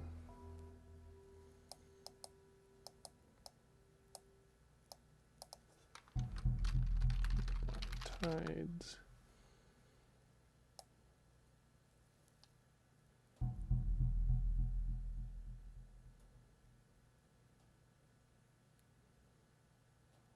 No. Definitely storm wings. Definitely fifty flurry.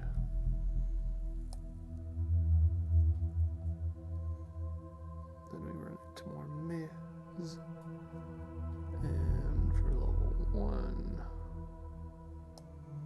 probably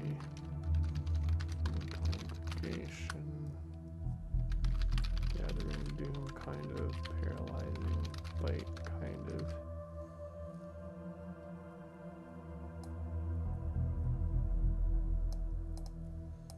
Definitely foul wind. Scattered terror.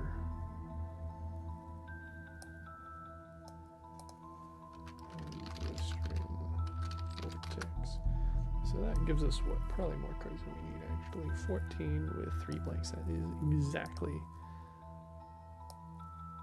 their hand size. Very interesting.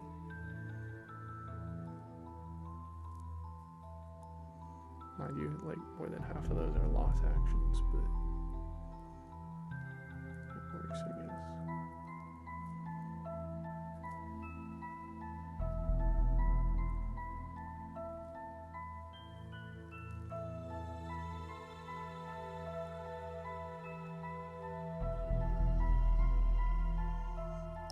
So quite a lot of similarities between the Wind and CQC build.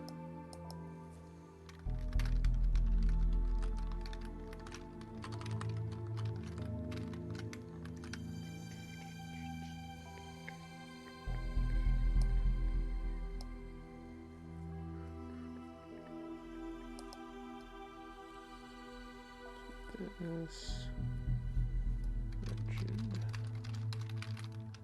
swarm for CQC. What else?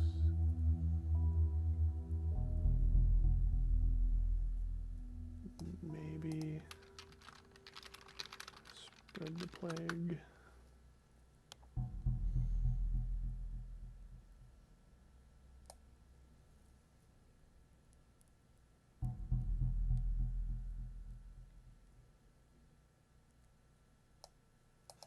Definitely scattered terror for the disadvantage.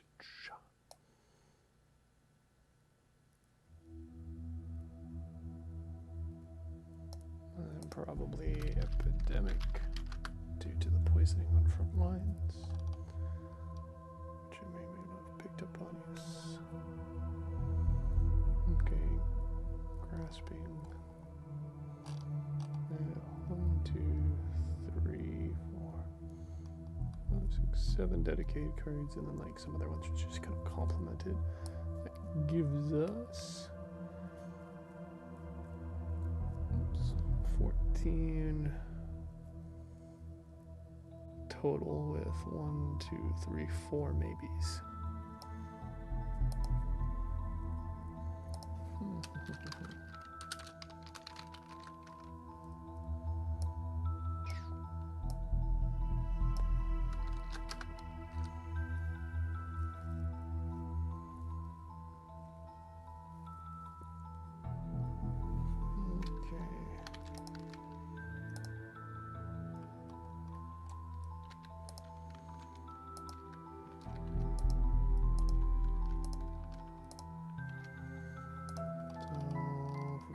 Poison build.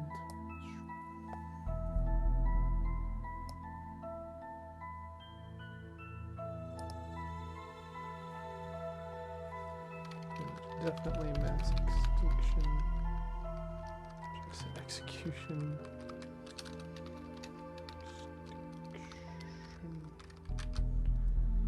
8.